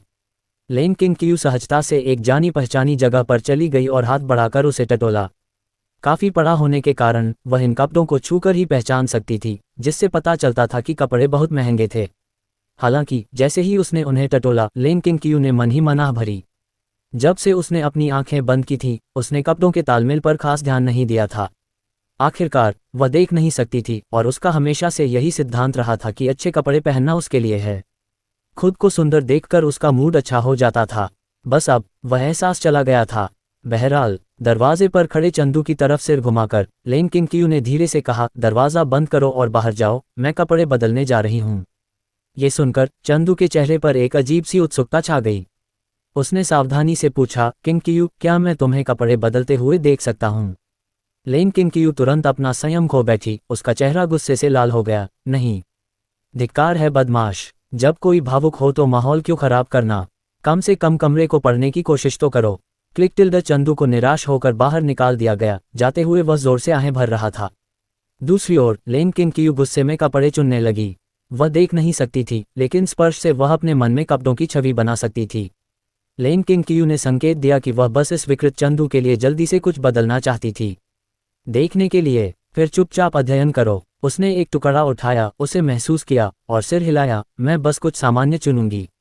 और इसलिए 1 घंटे बाद चंदू, जो 1 घंटे से छोटे वीडियो के माध्यम से दरवाजे पर स्क्रॉल कर रहा था, ने आखिरकार कमरे के अंदर से एक आवाज़ सुनी। अब आप अंदर आ सकते हैं। विस्मयादिबोधक चिन्ह, विस्मयादिबोधक चिन्ह। चंदू का चेहरा खुशी से चमक उठा। वह तुरंत खड़ा हुआ, दरवाजा खोला और अंदर चला गया। शायद यह इसलिए था क्योंकि लेंग किंगक्यू वॉक इन कोठरी में था। इसलिए जैसे ही चंदू ने प्रवेश किया, उसने देखा कि पूरा कमरा लेंग किंगक्यू के परिचित शरीर की गंध से भर गया था। बेशक मुख्य बिंदु यहाँ नहीं था। उसकी निगाह जल्दी से लेंग किंगक्यू पर गई, लेकिन एक पल में वह जम गया। उसने देखा कि लेंग किंगक्यू ने गहरे काले रंग का हाई नेक वाला ऊनी स्वेटर पहना हुआ था, जिसके साथ जीन्स थी जो उसके सीधे लंबे पैरों को और भी उभार रही थी, और ऊनी स्वेटर को बड़ी चतुराई से जीन्स में टक किया गया था। उसके ऊपर उसने एक लंबा स्लेटी ट्रेंच कोट पहना था, जिससे उसका समग्र रूप सादा लेकिन स्टाइलिश लग रहा था। लेंग किंगक्यू के थोड़े ऊपर उठे हुए होंठों पर एक खूबसूरत मुस्कान थी। उसके हाथ उसकी छाती पर क्रॉस किए हुए थे। हर हाव भाव में आत्मविश्वास और संयम झलक रहा था। उसके पूरे शरीर में एक अनोखा आकर्षण था। उसने चप्पल पहने अपने जेड जैसे पैरों की ओर इशारा किया और धीरे से हंसी। कैसा है? घर पर होने के कारण मुझे जूते बदलने का बहुत आलस आ रहा था। जैसे ही ये शब्द निकले, लेंग किंगक्यू के पहले से ही ठंडे और खूबसूरत चेहरे और स्वभाव के साथ चंदू पूरी तरह से वहीं जम गया। और धप धप धप उसका दिल असामान्य रूप से तेजी से धड़क रहा था। लेंग किंगक्यू का ये रूप, उसने इसे पहले कभी नहीं देखा था। इतना ताज़ा। नहीं नहीं, मैं इसे बर्दाश्त नहीं कर सकती। किंगक्यू, मैं अब और खुद को रोक नहीं सकती। तुम सच में बहुत खूबसूरत हो। लेंग किंगक्यू अभी भी चंदू के मूल्यांकन का इंतजार कर रही थी। थोड़ी देर इंतजार करने और चंदू की अतिशयोक्तिपूर्ण प्रशंसा सुनने के बाद उसका दिल थोड़ा धड़कने से खुद को रोक नहीं सका। उसने अपना सिर थोड़ा झुकाया और धीरे से गुनगुनाया, तुम्हें और कुछ कहने की ज़रूरत नहीं है, अब तुम संतुष्ट हो। उफ। हालांकि इससे पहले कि वह अपनी बात पूरी कर पाती, उसने पाया कि उसके हाथ अलमारी से सटे हुए हैं, और एक भावुक सांस ने उसके मुंह को बंद कर दिया। किसी समय चंदू पहले ही उसके सामने दौड़ चुका था। लेंग किंगक्यू ने एक पल में अपनी युद्ध शक्ति खो दी। सक बदमाश, तो तुम यहाँ मेरा इंतजार कर रहे थे। दूसरा, मैं दक्षता में बहुत सुधार हुआ है। तो ऐसा है, आपके पास पहले से ही एक योजना थी। जियो लेंग, चुप रहो, ये वैसा नहीं है जैसा तुम सोच रहे हो। लेंग किंगक्यू मन ही मन विरोध करना चाहती थी, लेकिन उस समय जो हो रहा था उसके कारण वह शक्तिहीन थी, इसलिए विरोध नहीं कर पाए। उन दोनों ने दूसरा दौर खेला।